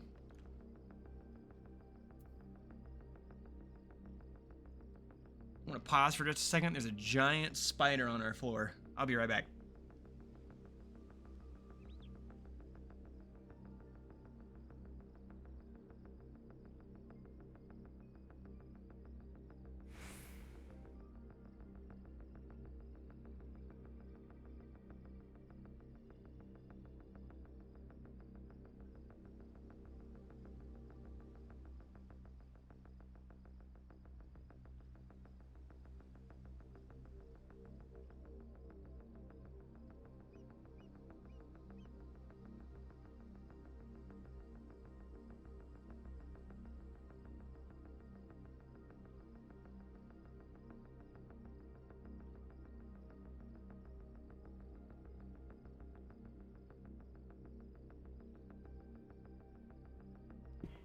All right, I'm back. Spider no more.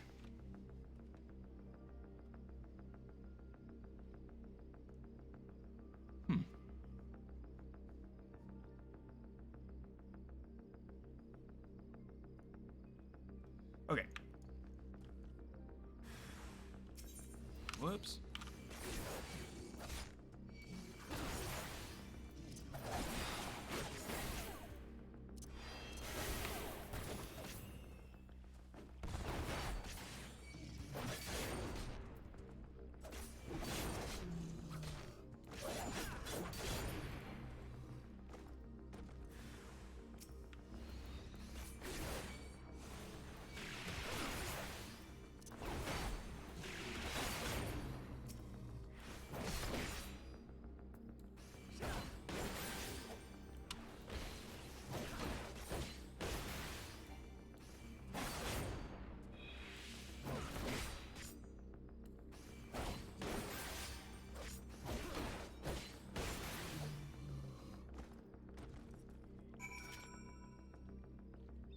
Okay.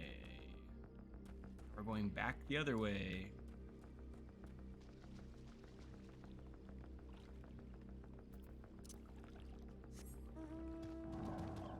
Also, if you're wondering why I have this dragon but I'm not flying, it's because I don't have the ability to fly in this area of the game yet.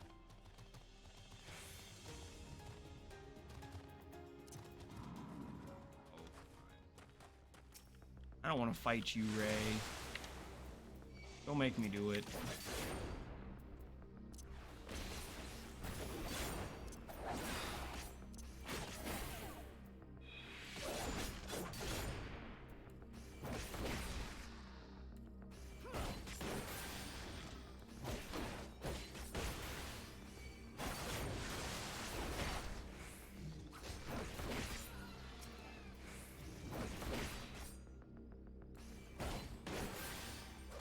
So some of you guys may have heard this, but I was in the arena this afternoon and got a call from Walter, from Mr. Walter Day himself.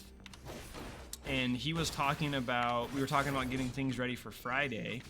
And he was talking about how excited he is for the event and asked how many people were going to be there. And when I told him, you know, kind of what we're roughly expecting or hoping for, he was ecstatic, and he was talking about how it was such an honor to come to the campus and do this. And we were like, I was like, dude, no, it's an honor to have you at our campus. Like, you deserve to be celebrated and to be recognized for all that you've done for esports and gaming in general. And I don't know, he's a very humble man. It was a fun conversation, and I cannot wait for you guys to welcome him to campus. You know, I know it was my idea to kind of suggest the mural and the messages to him and the signing of the poster, but you guys have really taken that and ran with it.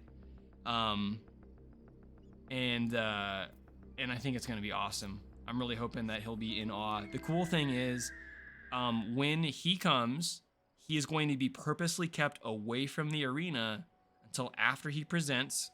And then after he presents, there's going to be a small group of people that are going to go on like a private tour in the arena with him. And so It's going to be me, some administration from MCC, and then a couple other people that I've talked to that we're going to bring in for a private tour first. And that's when he's going to see the arena, see all your messages, those kinds of things. And then after that, we're going to bring everybody in. So then he'll get a chance to interact with everybody and kind of see the arena space and that sort of thing. So it's going to be, I really hope it turns out cool. And yeah, Holly, I know, right? I think Andrew said that to me earlier today when I told him that. But yeah, he's the celebrity. Dan, if you want, I was gonna have him autograph a poster. And honestly, I want him to autograph a poster and then maybe possibly frame it and keep it in the arena or keep it in my office. But I know of a couple places around campus that have posters. So there's one right outside the arena. And then there is one that I took to the career fair today. And then there's two that are hung up around campus.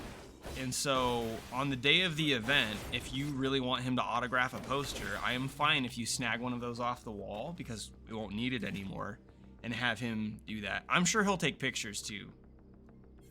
Again, I tried to tell Walter this, and again, he's super humble, super nice. I'm like, Walter, this day is about celebrating you, my friend. And so he kept saying, well, it's not all about me. It's about this movement and how it's grown and where it's going. And I'm like, well, sure, but you are a huge part of that. So I really want him to be celebrated that day like he deserves to be. And I know that you guys will make that happen. Yeah, the marketing team, I kind of gave them the idea of doing the arcade cabinet sort of thing. And they just really, I told them like it would be cool to do like the retro arcadey colors. So like kind of like the poster Holly just sent me of like the neon-y blues, purpley greens, kind of like what you'd see in a dark arcade. And they took the theme and ran with it. I thought that was really cool, the design that they came up with.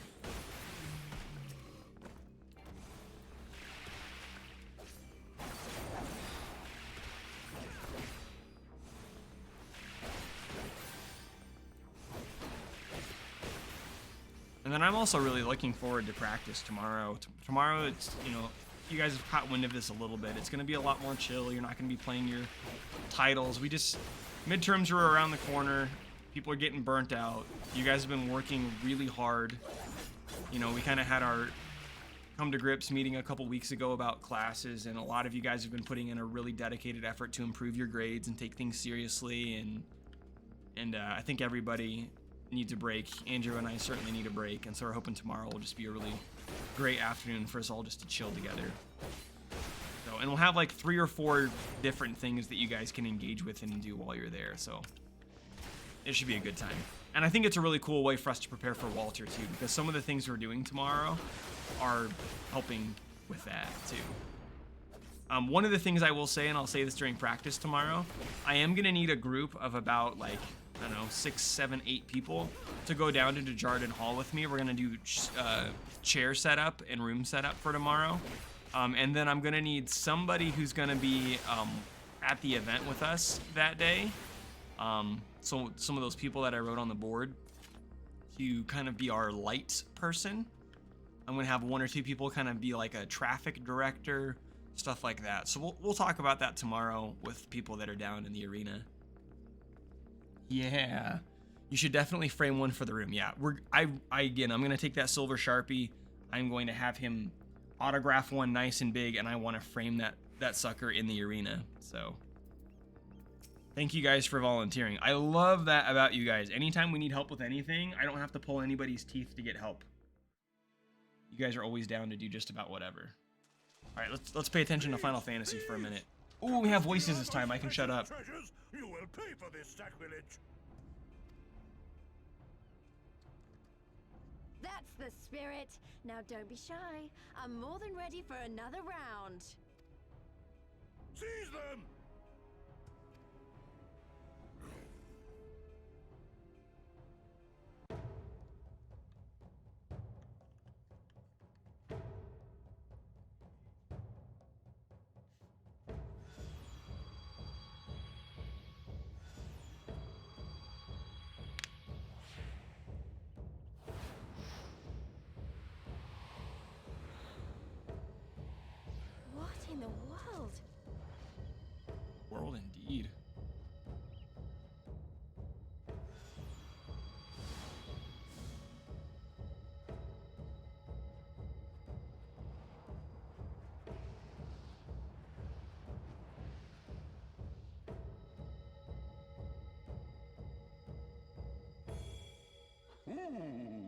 Who hath made us whole? I think I know what this is. Hark! A great kami stirs. Yes, yes. A great kami of the sacred treasures. O great kami, we beseech your intercession. We who have guarded your blade and glass for generations. Your faithful Kojin. We're up to 7 viewers. Let's go. First time we hit double digits, I'm going to lose my mind.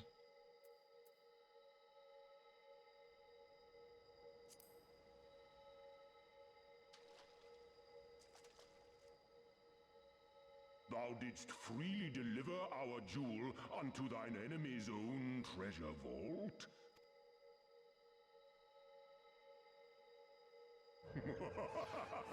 How auspicious! We do commend thee, son of man. Such audacity is deserving of celebration, exaltation, a contest of wills to mark the occasion. Let lines be drawn, let sides be chosen.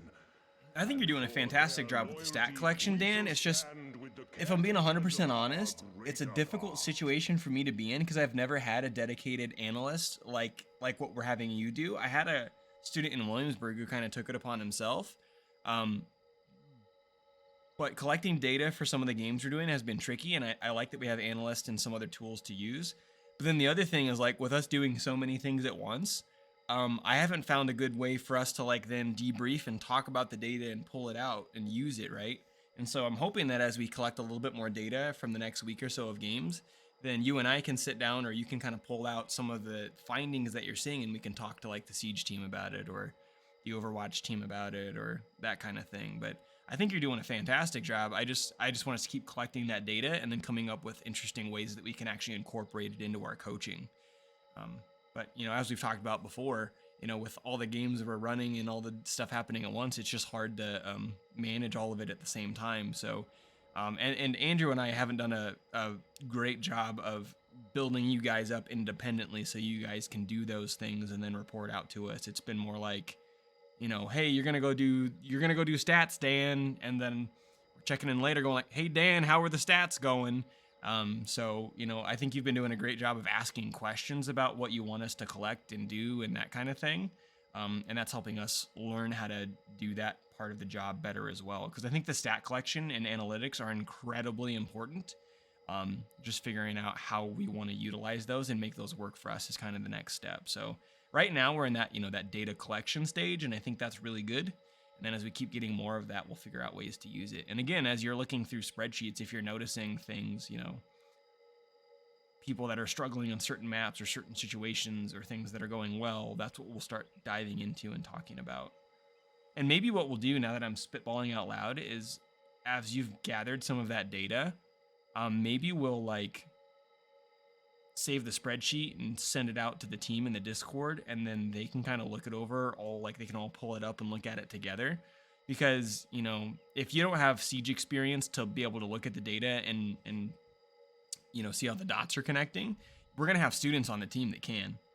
So they can look at it and be like, oh, well, you know, so-and-so is underperforming in these situations, or this is working out really well, or, you know, we lose 80% of our attacking rounds on Clubhouse, which I hope is not the case since we've been working on it. But, you know, it's all coming. It's just slow, right? And, you know, you guys are all kind of on this journey with Andrew and I. And so it's really unfortunate that a lot of you guys we only get for 1 year. And at most, all of you that are here right now will only have for 2. But the stuff that you guys are doing right now is absolutely fundamental to this thing long term. And as you guys kind of go with us and be patient with us as we're learning, it'll make the next year and the next generation that comes after you, it'll make all that stuff, you know, more smooth. You know, like even going back to the example of the streaming commentary stuff, like Austin mentioned wanting to do commentary like weeks ago, and we're just now finally getting it going and having it take off and making it turn into something. And, you know, it just takes time to get all those plates spinning and all those balls rolling at the same time. But we're getting there, and I'm really proud of where things are at, and I'm really proud of you guys. Like, again, the the buy-in from you guys is incredible. And somebody wrote on the board today, like, until, I think it was Amber, said, until I was in this group, I never really had like a place where I really felt like I fit in with some of my hobbies and the things that I enjoy. And I'm so glad that that's a space for so many of you. So that's really cool. Anyway, I'll stop being sentimental and praising you guys, and we'll watch the rest of this cutscene. Oh, perfect. A contest of wills, just what we need. Also, if you guys haven't been watching this with me, Alice, this character on the screen right now, she has a twin brother named Alfino. They're kind of two very central characters to the story. Alice is absolutely brutal. There's so many cutscenes where she is just dragging people or just being blunt, and it is fantastic. She is one of my favorite characters.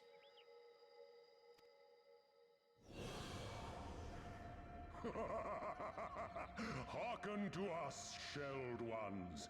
Upon this day, your wish shall be granted. So I think what's happening in the game right now is these three things are going to come together and summon a primal. And if that's the case, we'll have to fight it. Nor its executor, children of man, for we are of the divine, of both heaven and earth, the ringing silence, the raging calm. All riseth and falleth at the whim of capricious fortune. Assume your marks upon the stage and embrace the coming chaos.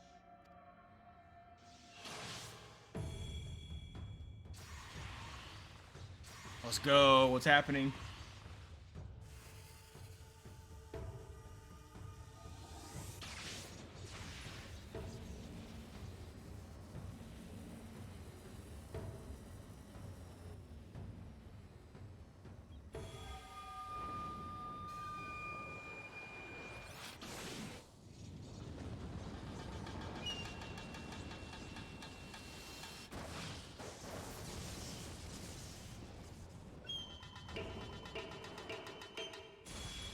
Yep, I was right. It's a primal. So I'll explain this more in a second. Ah, Susano, and in revelry do we rejoice. That's a primal standing in front of us, right? And a horde of angry Kojin at our backs. Oh, this contest is getting worse by the moment. This other character that's on screen right now, the lady in red, Lise, she's also fantastic. Lise, help me clear a path. Music, man. Leave them to us and save your strength. You'll be needing it soon enough. Make way! Make way!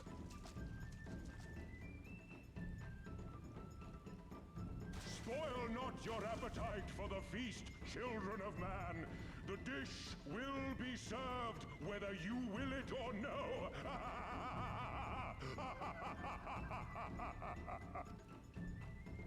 That is such a Final Fantasy ass character. Design. I see some messages in the chat. I will respond to those in a second. I want to make sure I'm not going to get wrecked here. I don't think so. Usually you have to go into an instance to fight these guys. Yeah, we're okay for now. I'm going to stand back here. So I will try to get to that point and fight that guy before the night's over. Let's see. Regardless, it has been awesome bonding with the team. It's become my favorite spot to hang out, if I'm honest. That's awesome. I love that. The lab has become my home. I've made some great friends in there, and that's fantastic too, right? Guys, like, I'm getting goosebumps when you guys send those messages. Like, that's... Again, we said it a couple times. The way that you guys have formed your own community in there has taken off way faster and way more genuinely than we ever expected it to. And again, as I said a couple weeks back, we've been talking to a lot of opponents, a lot of esports programs where it's very clear that there is no cohesion, there's no camaraderie, there's no community. Hell, we had a Smash game that didn't get played tonight because one of the guys that was supposed to play was playing from home and couldn't find his Switch, you know? Like, that is emblematic of just a program that's not a program. So, again, Andrew and I may be helping you guys with this, but, like, this thing is yours right now. And I want you to be proud of that, and I think you are. Oh, crap. All right. Turtle Man, I'm just gonna let you be. We're gonna run out of here. Hopefully I don't grab this one. Okay, we're good. So I think that's what's gonna happen here is I'm gonna talk to Alice here. She's gonna say, hey, that wasn't part of the plan, but we have to deal with this primal.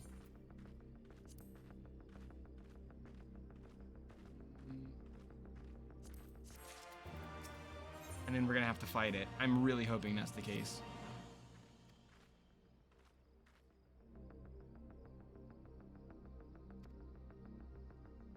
Yep.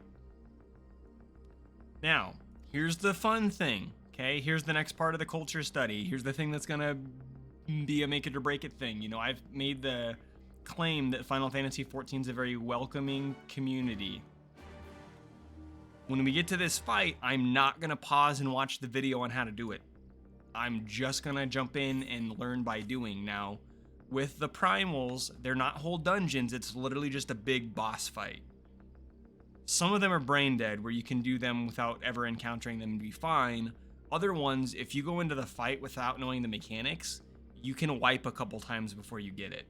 One of the original ones in the game was a guy named Titan, and Titan was notorious for wiping parties because they did not know how to interact with him.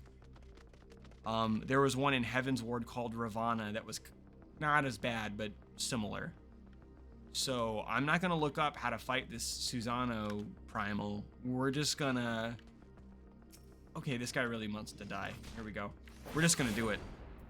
And I'm gonna let them know when I hop in that I'm new to it. I'm gonna ask if they have any suggestions for the fight. But other than that, we're just gonna full send it and try it out. So that'll be a real test to see. If I hop in and they're accommodating and they explain the fight, awesome. If I hop in and they're less than helpful and they get angry because the fight isn't going well and we keep dying, you know, whatever happens, I don't know exactly what it'll be. It'll be good data. The other thing too with these is often, so the boss fights like these, it's usually not 4 people, they double it to 8. And so there will be 2 tanks, 2 healers, 4 DPS. One of the things we'll have to talk about is who's gonna main tank and who's gonna off tank. And you would think like, oh, well, main tank's more responsibility. Not necessarily. Usually the off tank's job is harder because the off tank is the one that's grabbing any extra things that pop up, or they're doing the weird things. The main tank's job is usually, I'm just gonna turn the boss away from everybody and beat up on him and keep his attention. So we'll see how this goes. Pool of Tribute now accessible. Duty Finder. Pool of Tribute. I need to cancel this one. Pool of Tribute. Alright. See how this goes. Again, I'll hop in and let them know I'm new, but...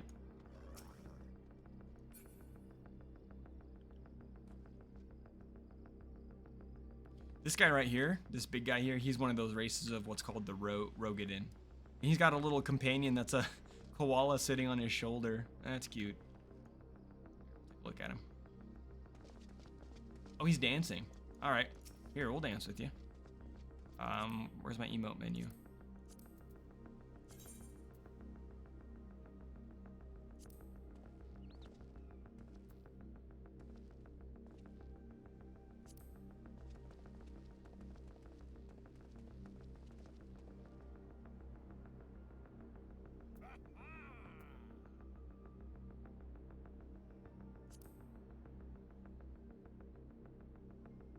I don't know if you guys can see this. We're emoting back and forth.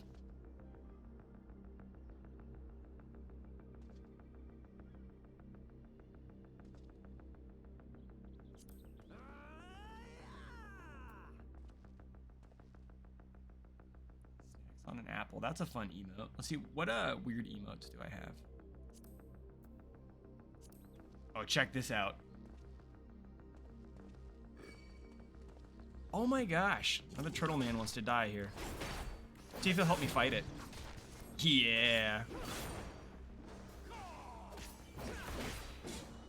There's a ton of emotes in this game and you're always unlocking more. And the cool thing is, I think because we were broing out and emoting together, when this thing came up and fought me, he's like, all right, I'll help you kill it.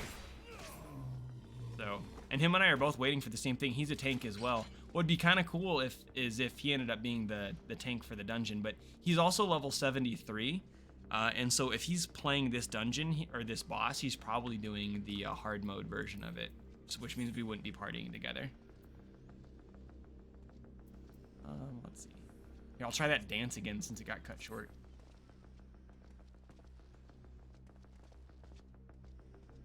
It's just insane.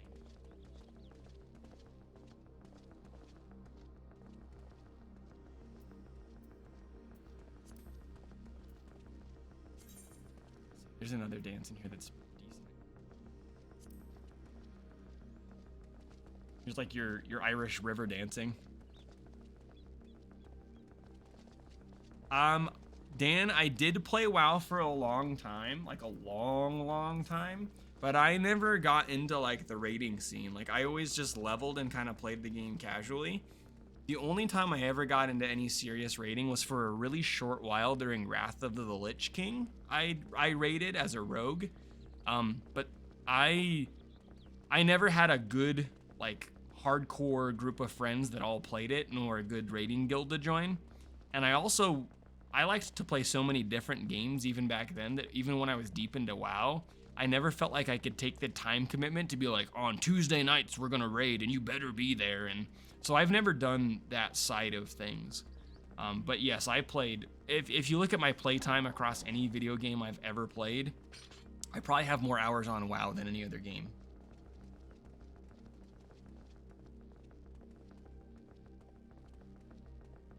And back like in the early to mid 2000s, like during WoW and before and after, like that was the heyday of MMOs because they were all trying to compete with WoW, or they were trying to make the money that WoW was making or whatever. And so I played here and there just like tons and tons and tons and tons of MMOs. I played a little bit of Final Fantasy XI. That game is hardcore as heck. I played City of Heroes, I played City of Villains, there was a Conan the Barbarian MMO that wasn't very good that I played for a little bit. There was one that came out in like 2013 or 2014 called Wildstar that was made by some former WoW developers. I thought it was actually a really cool game, but it just died. And there's tons and tons. Hey! This guy says unqueue and join my party. All right. That's what I'm talking about, right? This is exactly what we're doing here.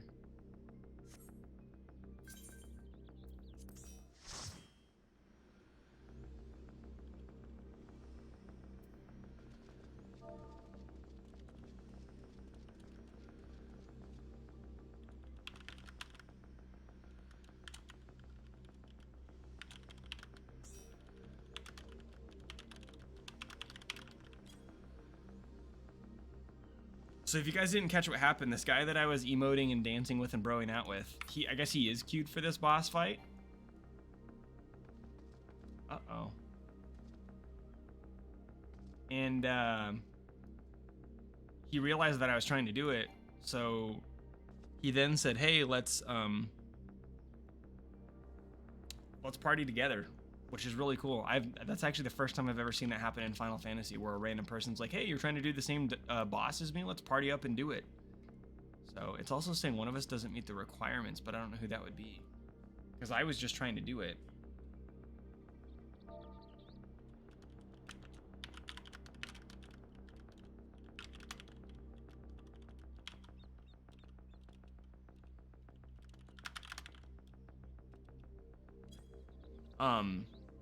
Yeah, I saw those posters. I think that's really awesome. I want to try. So here's the thing, Dan. It used to be really common back before matchmaking queues were a thing. So in old school MMOs, Final Fantasy XI, WoW, and of course any of them that came before that, if I wanted to go do a dungeon, I couldn't just like click find party and it would like partner me up with other people. I would have to sit outside the dungeon or go to a major town and type in the general chat, like looking for group for this dungeon. And then I would say like, need healer, tank, and 1 DPS. and I would literally just advertise the dungeon and what I was trying to do. And if somebody's like, yeah, I'll do it, then I would invite them to a party. But you'd have to literally form your own party in towns or outside of dungeons until eventually that became a more common practice. And while that was a pain in the ass, and you would often get parties that weren't actually, and you would get people that weren't actually capable of doing it, like their gear was too low, or they wouldn't be like a high enough level to actually safely do the dungeon, so you'd have a really rough time. One of the other things that was cool was that you would have a lot more of that friendly camaraderie. That's how I ended up making a lot of friends in WoW, was if I went through one of those dungeons with them and they were competent and they were, you know, a decent player, or they were, you know, kind in chat and kind of just a good person to hang around, I would add them as friends, and then I'd start doing dungeons with them. So when they added matchmaking, it kind of killed a lot of that, which has its benefits, right? Because generally you're finding, even if I'm waiting right now, like I am, you're generally finding parties faster, but there's a lot less sporadic communication because you don't have to talk, because it's finding people for you. So unless you're like shooting the breeze while you're waiting, then we're talking about how the fight goes. So I'm actually going to do that here. I'm going to ask them if there's anything I need to know for this fight.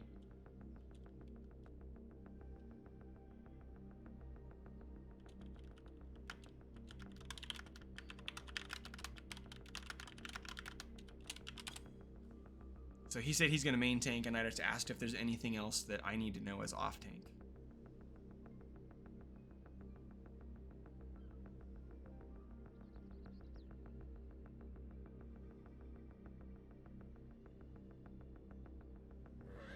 This queue should pop pretty quickly because we have both the tanks, both the healers, which is usually the hard part. We're just looking for a couple more DPS. Oh, here we go. Let's go.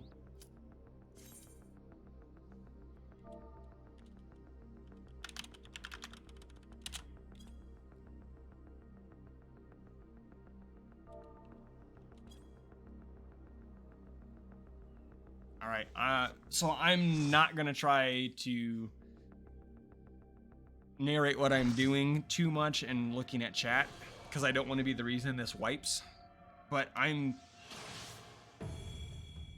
just gonna kind of roll with this. So I might kind of talk aloud as things are unfolding, but I'm not gonna try and entertain or monitor chat for a couple minutes.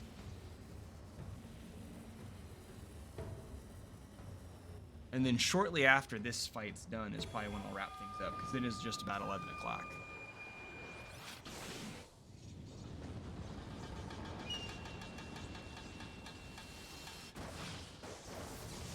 Oh my.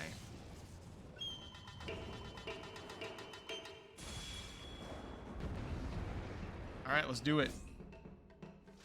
So the thing is that I don't want to have my tanking stance on because he's supposed to have the boss's attention. So notice I do not have it on.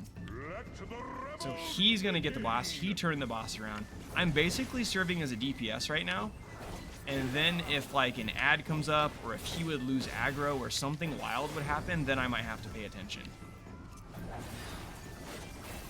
And I'm going to try learning the fights mechanics like that as I go. Get the hell out of there. Cool, now we hop back in.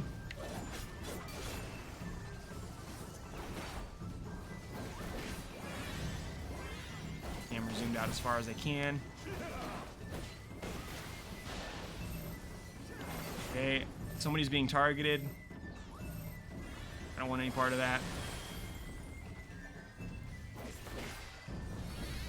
Hank still has his attention, that's good.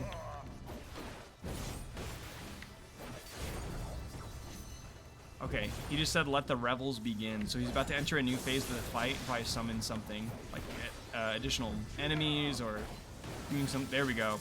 That's what it is. So he's got these lightning paths here that we have to avoid. And again, I want to, since I'm not the main tank, I don't want to be in front of him because I'll get hit by his attacks anyway. Ooh, so we have to stand in this very narrow lane. There we go. And then the circles. And then he's targeting the other guy. So Kind of doing all those abilities back to back this time.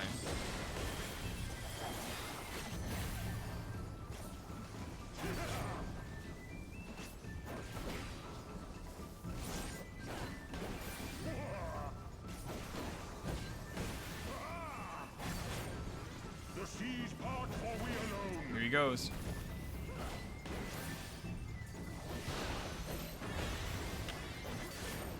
And you want to stand in that very narrow, safe spot.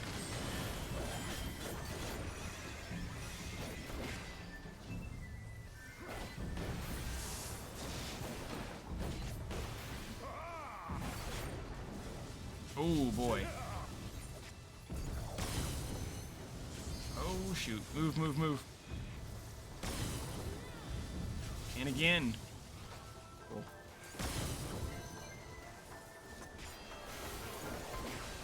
I want to make sure I'm behind him.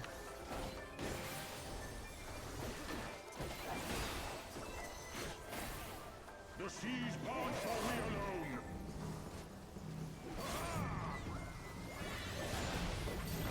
Oh, I'm being targeted. I don't know what that means, but I'm gonna pop this. Okay. So he threw a giant AoE on me. So I think, and I tried to do this, but if you get targeted by that, you just want to move away from your teammates. Uh-oh, here we go.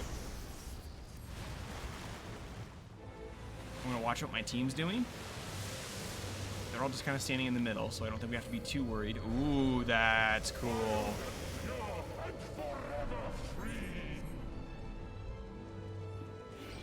All right.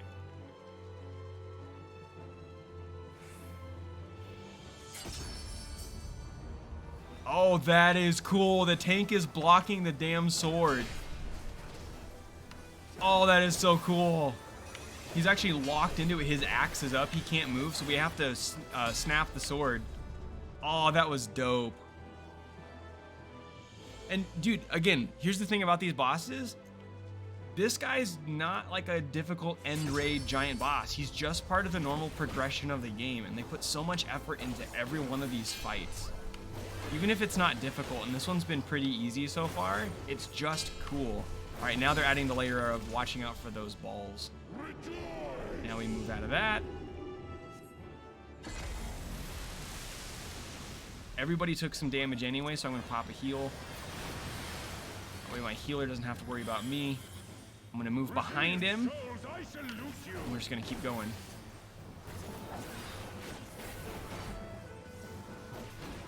All right, he's doing a big ability called Storm Splitter. I don't know what if that's gonna be anything for us to worry about. It looks like since we're away from him, it didn't do anything to us, so that's great. We do have a second level limit break, so somebody needs to consider popping it unless we're gonna go for a third level damage.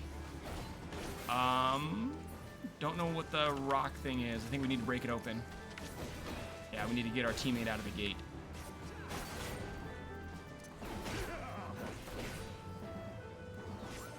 It looks like it's our DPS. It looks like they're okay. I think it seemed like the rest of the team kind of ignored the person in the rock. So sometimes when someone gets trapped like that, if you don't get them out, they die. It just seems like it took them out of the fight for a little bit this time. So it may not have been so vital to break them out.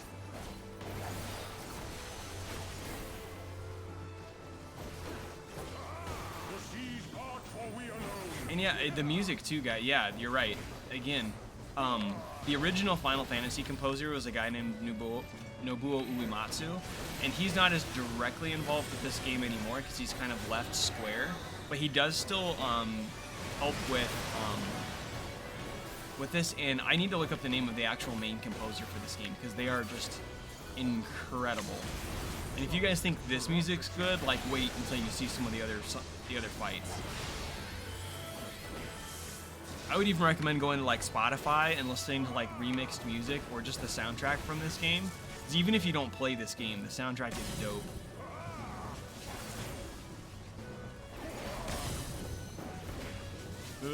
Let's get out of there.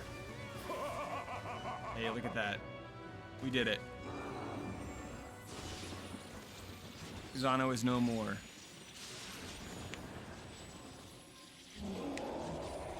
We're probably gonna get an extended story cutscene after this too.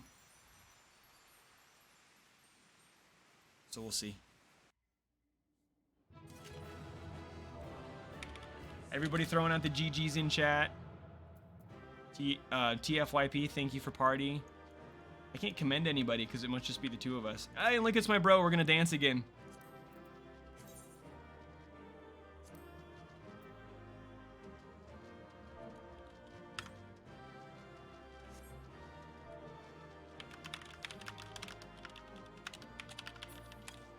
Oh, I'm gonna say thank you for the party, and he left.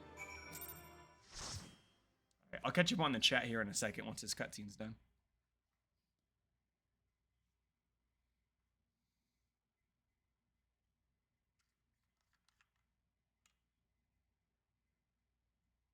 And then once this winds down, I'm gonna turn off the stream for the night.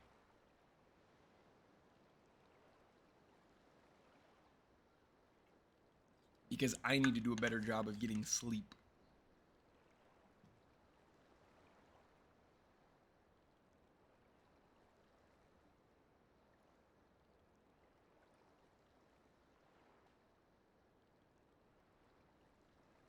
Nary a peep from the shellbacks, sir. It's enough to make one wonder. I said this, I think last night. So those Kojin, the turtle-like characters that you see, there were the blue ones or the blue-green ones, and then these red ones that we were just fighting. A lot of the other races call them shellbacks, and I don't know if that's like a derogatory term or if it's like an accepted term, but it's just kind of interesting that they keep calling them shellbacks. Yeah, these guys, they call them shellbacks. The Red have sounded the alarm. The Isle of Zeki under attack. Fierce fighting in the stronghold. The vault breached by outsiders and strange tales from deep within. All this the Red cannot Very ignore. TMNT looking. But if you'll notice, it looks like his shell is actually like strapped on, that it's not part of his body. This character was, Soroban was swimming last night, and the way that the shell was on his back while he was swimming is it looks like it's not actually part of his body. And I think, we'll see if we can get a better angle on him. Even now, You'll notice when he talks, his mouth isn't moving. So I think they all wear like helmets or headpieces. I don't think that's actually his face. I'll be damned they did it. Well, Captain, wagers notwithstanding, I dare say we will not have a better opportunity to drive the Imperials from Asari and rescue our men. We made a deal with this guy and the character that's hiding over here because they were basically like, look, we're just going to keep living under the Imperials forever. We're not going to fight back. And we basically called them out on it and said, like, that's stupid. Your people are just going to suffer and die. And so we said, hey, if we can distract the Empire and if we can, like, break through this fight that's going on between the Kojin, will you consider helping us? And so now they're saying, like, oh, they held up their end of the bargain, so it looks like we're actually going to help and fight. On the other hand, naught was put in writing. But if your mind is made up, then that is that.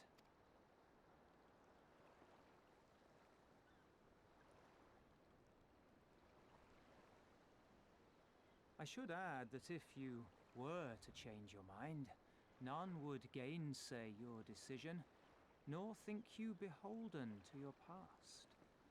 Nor would anyone begrudge you a spot of revenge into the bargain. Like the little miss said, we knew this day would come.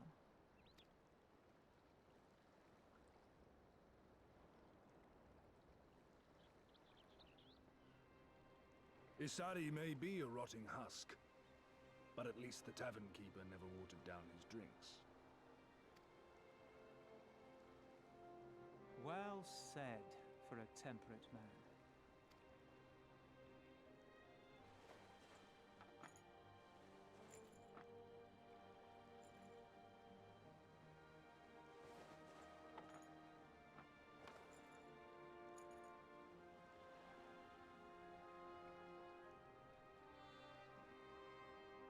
Hear me, comrades!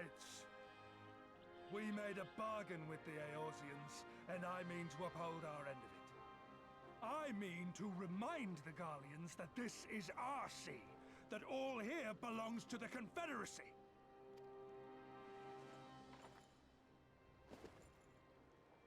that is theirs is ours for the taking, and take it we shall. We will strip them of everything they hold dear.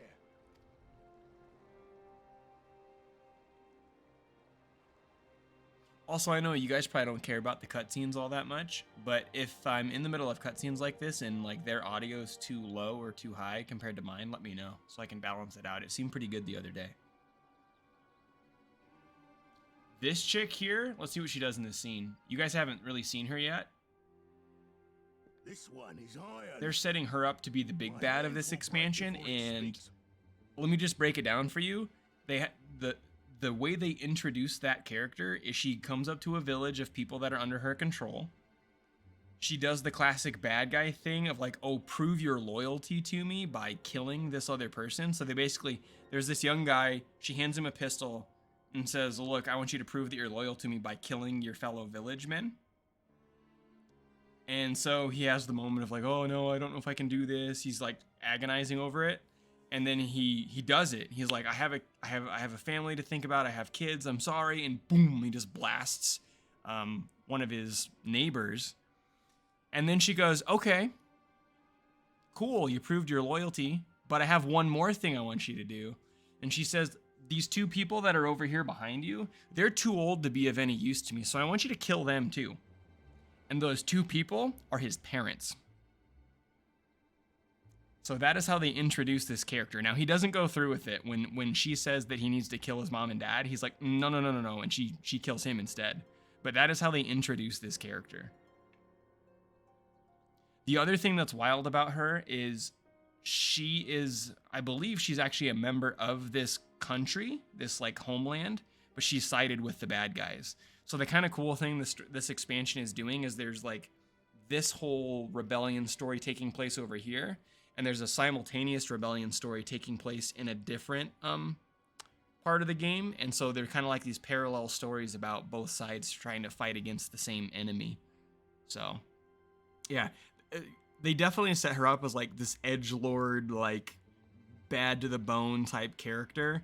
I was joking about this last night because the character that she's talking to, so she's talking to this guy, but one of our friends is trapped. He like turned himself in to save the village after we watched those people get killed. And in the cutscene last night, he was on the ground and she was torturing him and stepping on his face. And so there's this I was listening to this gaming podcast the other day, and they were talking about the rise of like the dominatrix, like female dominating type character in media. They reference like Bayonetta, and they reference some other ones in like TV and movies and stuff. And they kept saying in the podcast, they kept saying, oh, it's like the whole step on me mommy character. And so I think her name is Yatsuyo. She's definitely the step on me mommy character. Kami, give me strength. Are you good at anything?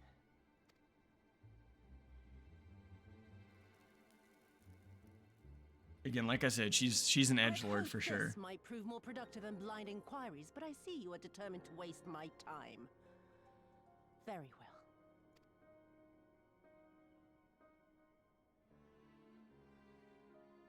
well. Line them up.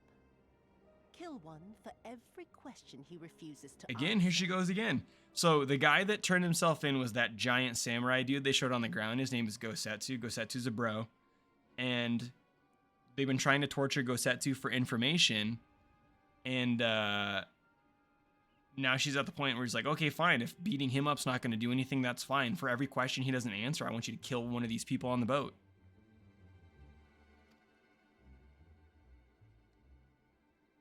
Hurt them, and you will get naught from me. Oh, and he said, I'm not playing your game. If you kill them, I won't tell you anything. We'll see about that, because I thought Gosetsu was a bro, but... Thus far, so what have I to lose? Mark me, samurai. I will find Lord Hien, be it with your help or with your heads.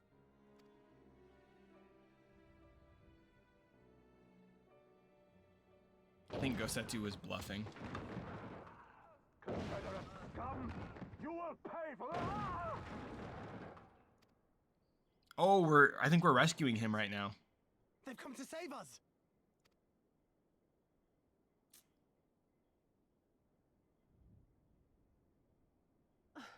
And this after I took such pains to cow them.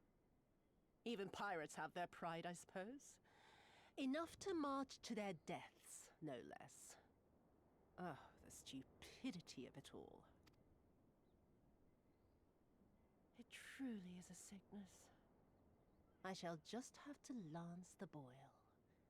Drain them of every last trace of honor and compassion. Every last drop.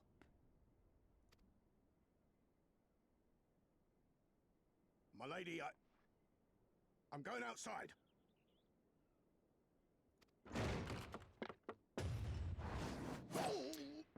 Ooh.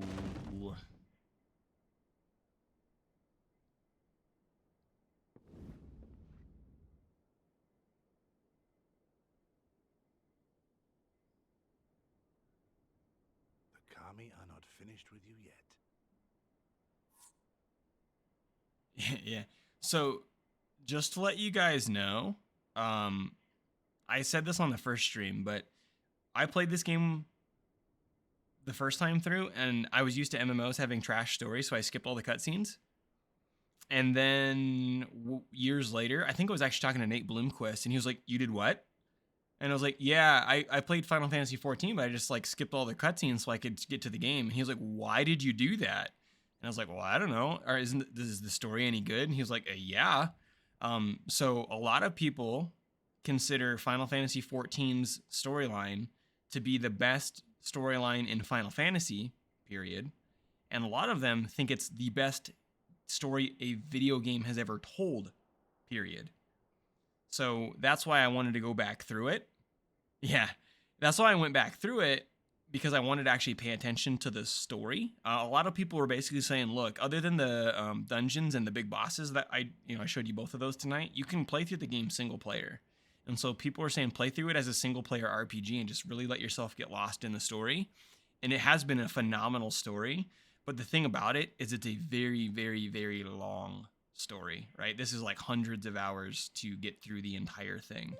To put it into context, the game there's the base game.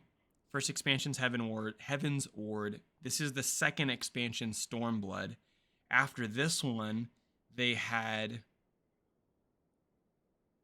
Shadowbringers and Endwalker, I think is where we're at. I think that's it. So I think we have the base game plus 4 expansions. There may be a 5th one, but I think it's 4. And the baseline game is the biggest one. That one takes forever.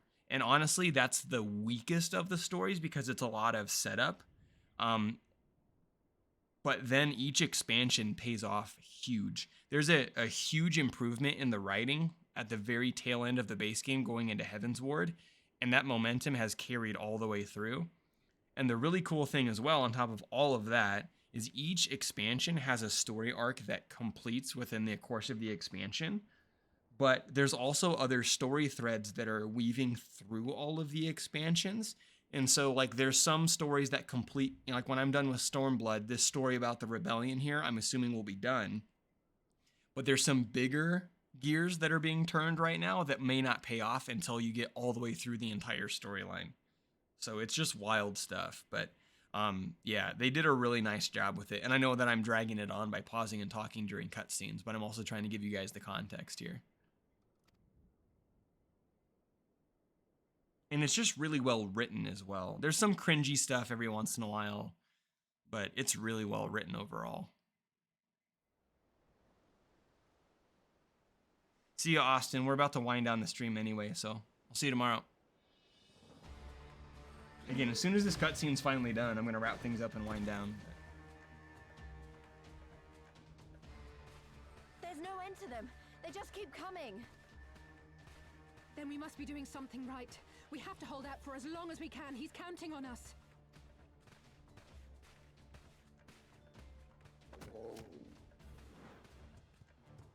Susano is slain!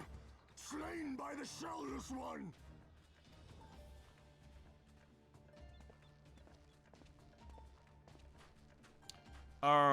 The two that so here, I'll see if they pop up again. There they are. Is it true? Did you defeat him? So I'll give you the condensed version of this. The character on the right, her name is Alice.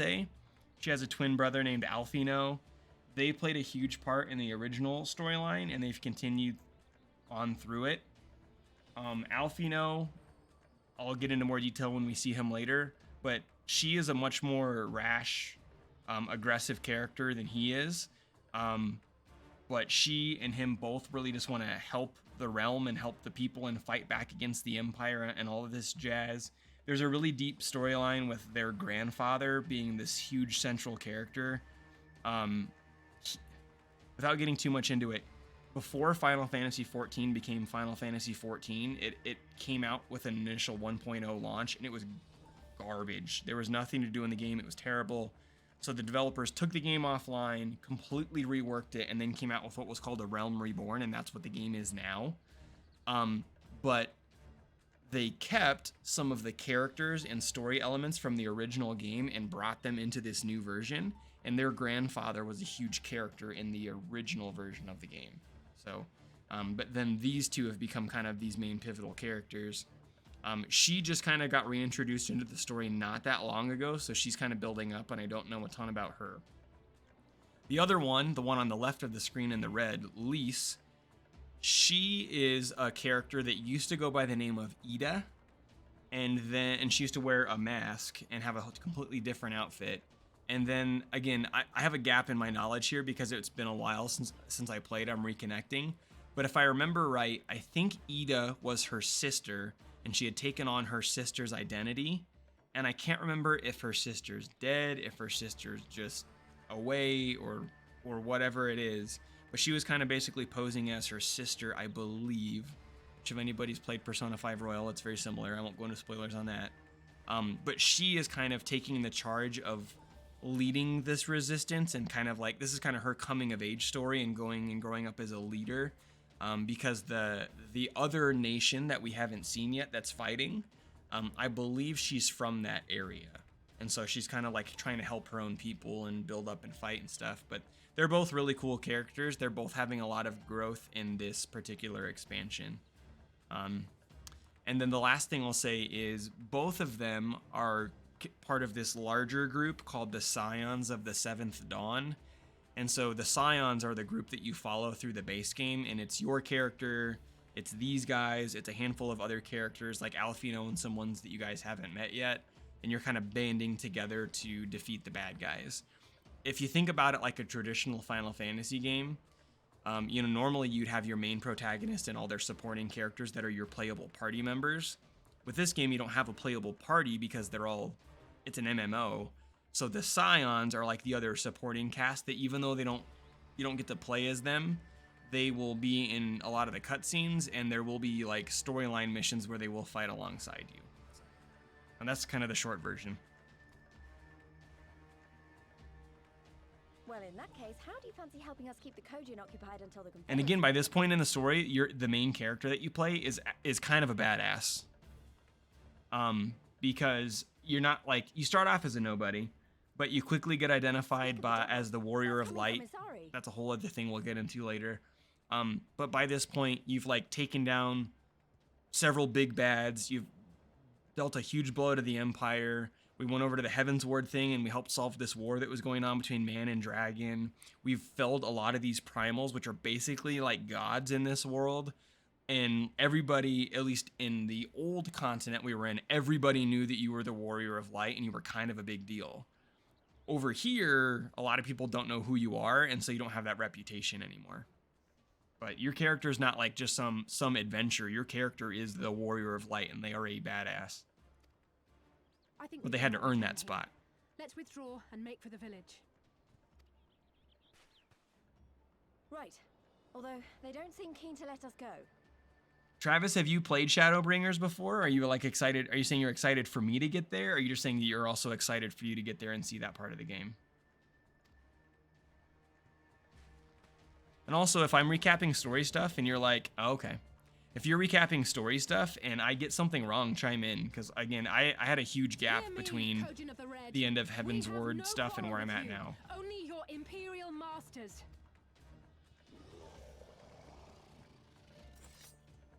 No more blood need be shed this day. I pray you let us go in peace.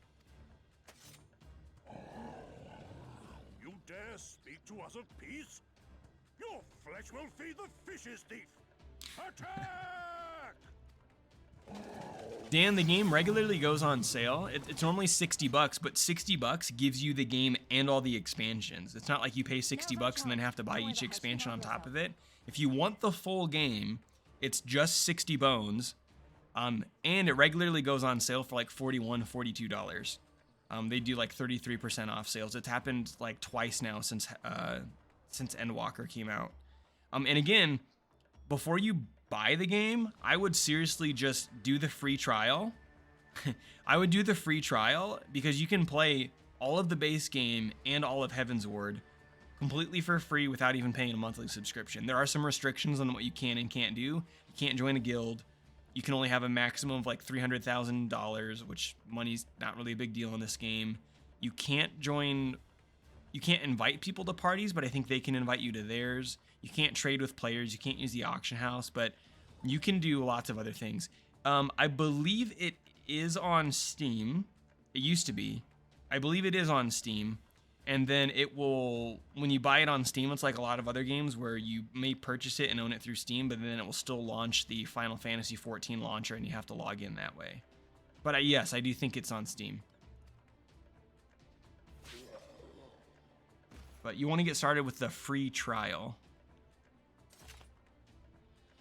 And if you guys want to join the server that I'm on, in case that ends up continuing and playing, again, I'm not going to promise you guys that I'm going to like hardcore Final Fantasy active guild, we're playing together all the time. But if you guys want to be on the server that I'm on, in case that sort of stuff happens, you know, Travis just switched over to this server too. The server is called Malboro, M-A-L-B-O-R-O. If you guys actually download the game and start playing, I can post it in the Discord or remind you of what server it is. Ooh, that was badass. I was talking over that. I can't let you take all Alice the glory, just can took I? all those enemies down by herself.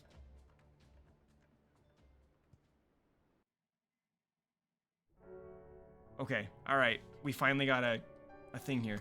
So what I'm going to do is I'm going to go to the nearest camp, which I think is this one, and I finally attuned to the crystal. That way I'll get the rested XP bonus, and then we'll wind things down here. So I wanted to go back and scroll through some of the stuff you guys said in the chat that I missed. Not what it was. This has been a nice stream to unwind to. Got a thing to do every Monday and Wednesday. That's awesome, guys. And please, if you have anybody else, any friends or something that you think would enjoy it, please, like, let people know. I eventually want to get this to be a big thing that I can just do for fun. I am gonna focus it around the stuff that I'm doing in class and kind of have that be my angle. But I would love to have like random people that aren't MCC students that are also tuning in and watching because they're genuinely interested in it. That was a sick boss. The music is epic. Yeah. GG's for when we beat the boss. Reminds me of One Piece. So I'm not crapping on it at all, but I just don't watch a lot of anime. I've seen like the basic ones, right? Like when I was a middle schooler, I watched all of Dragon Ball Z when it was on Toonami and all that stuff. And I've seen some of the classics like Cowboy Bebop, and I watched the first season of One Punch Man, and I've seen the first season of Attack on Titan, which I've heard is really good. And I need to keep watching it, but I just don't devote a lot of time to TV and stuff because I usually am playing games if I have downtime. Like Laura and I will watch movies or TV shows, like we watched The Boys and we watched Game of Thrones and all these other things.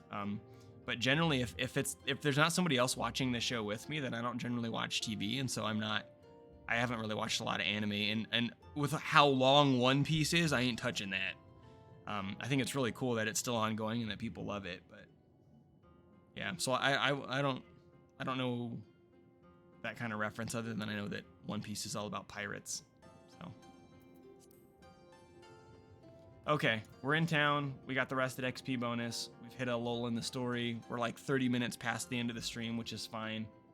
So I think I'm gonna switch over and start winding things down. So I'm gonna show you guys a couple cool things before we quit. The first thing, oh, it didn't load properly. Oh no. I have to fix this screen. No, I don't. Weird. My video feed on this screen is supposed to be smaller, and on the right side over here is supposed to be the chat box where you guys can see each other talking. But that didn't load properly. I can see that we're at 10 out of 100 followers though, so that's dope. I hit my 10 follower goal, or 10 I hit double-digit followers, and then we had like 7 people watching at one time, which was cool. And then I guess we'll just flip over to the end screen here, right? So have the end card here. I have been, or I will be, uploading the stream videos to YouTube. And so the first 2 are already up. The first one's really rough because I was having all sorts of video issues, but I just wanted to upload it. That way I had it for my own records. It's my first stream that I ever did on my own channel. So that's kind of cool.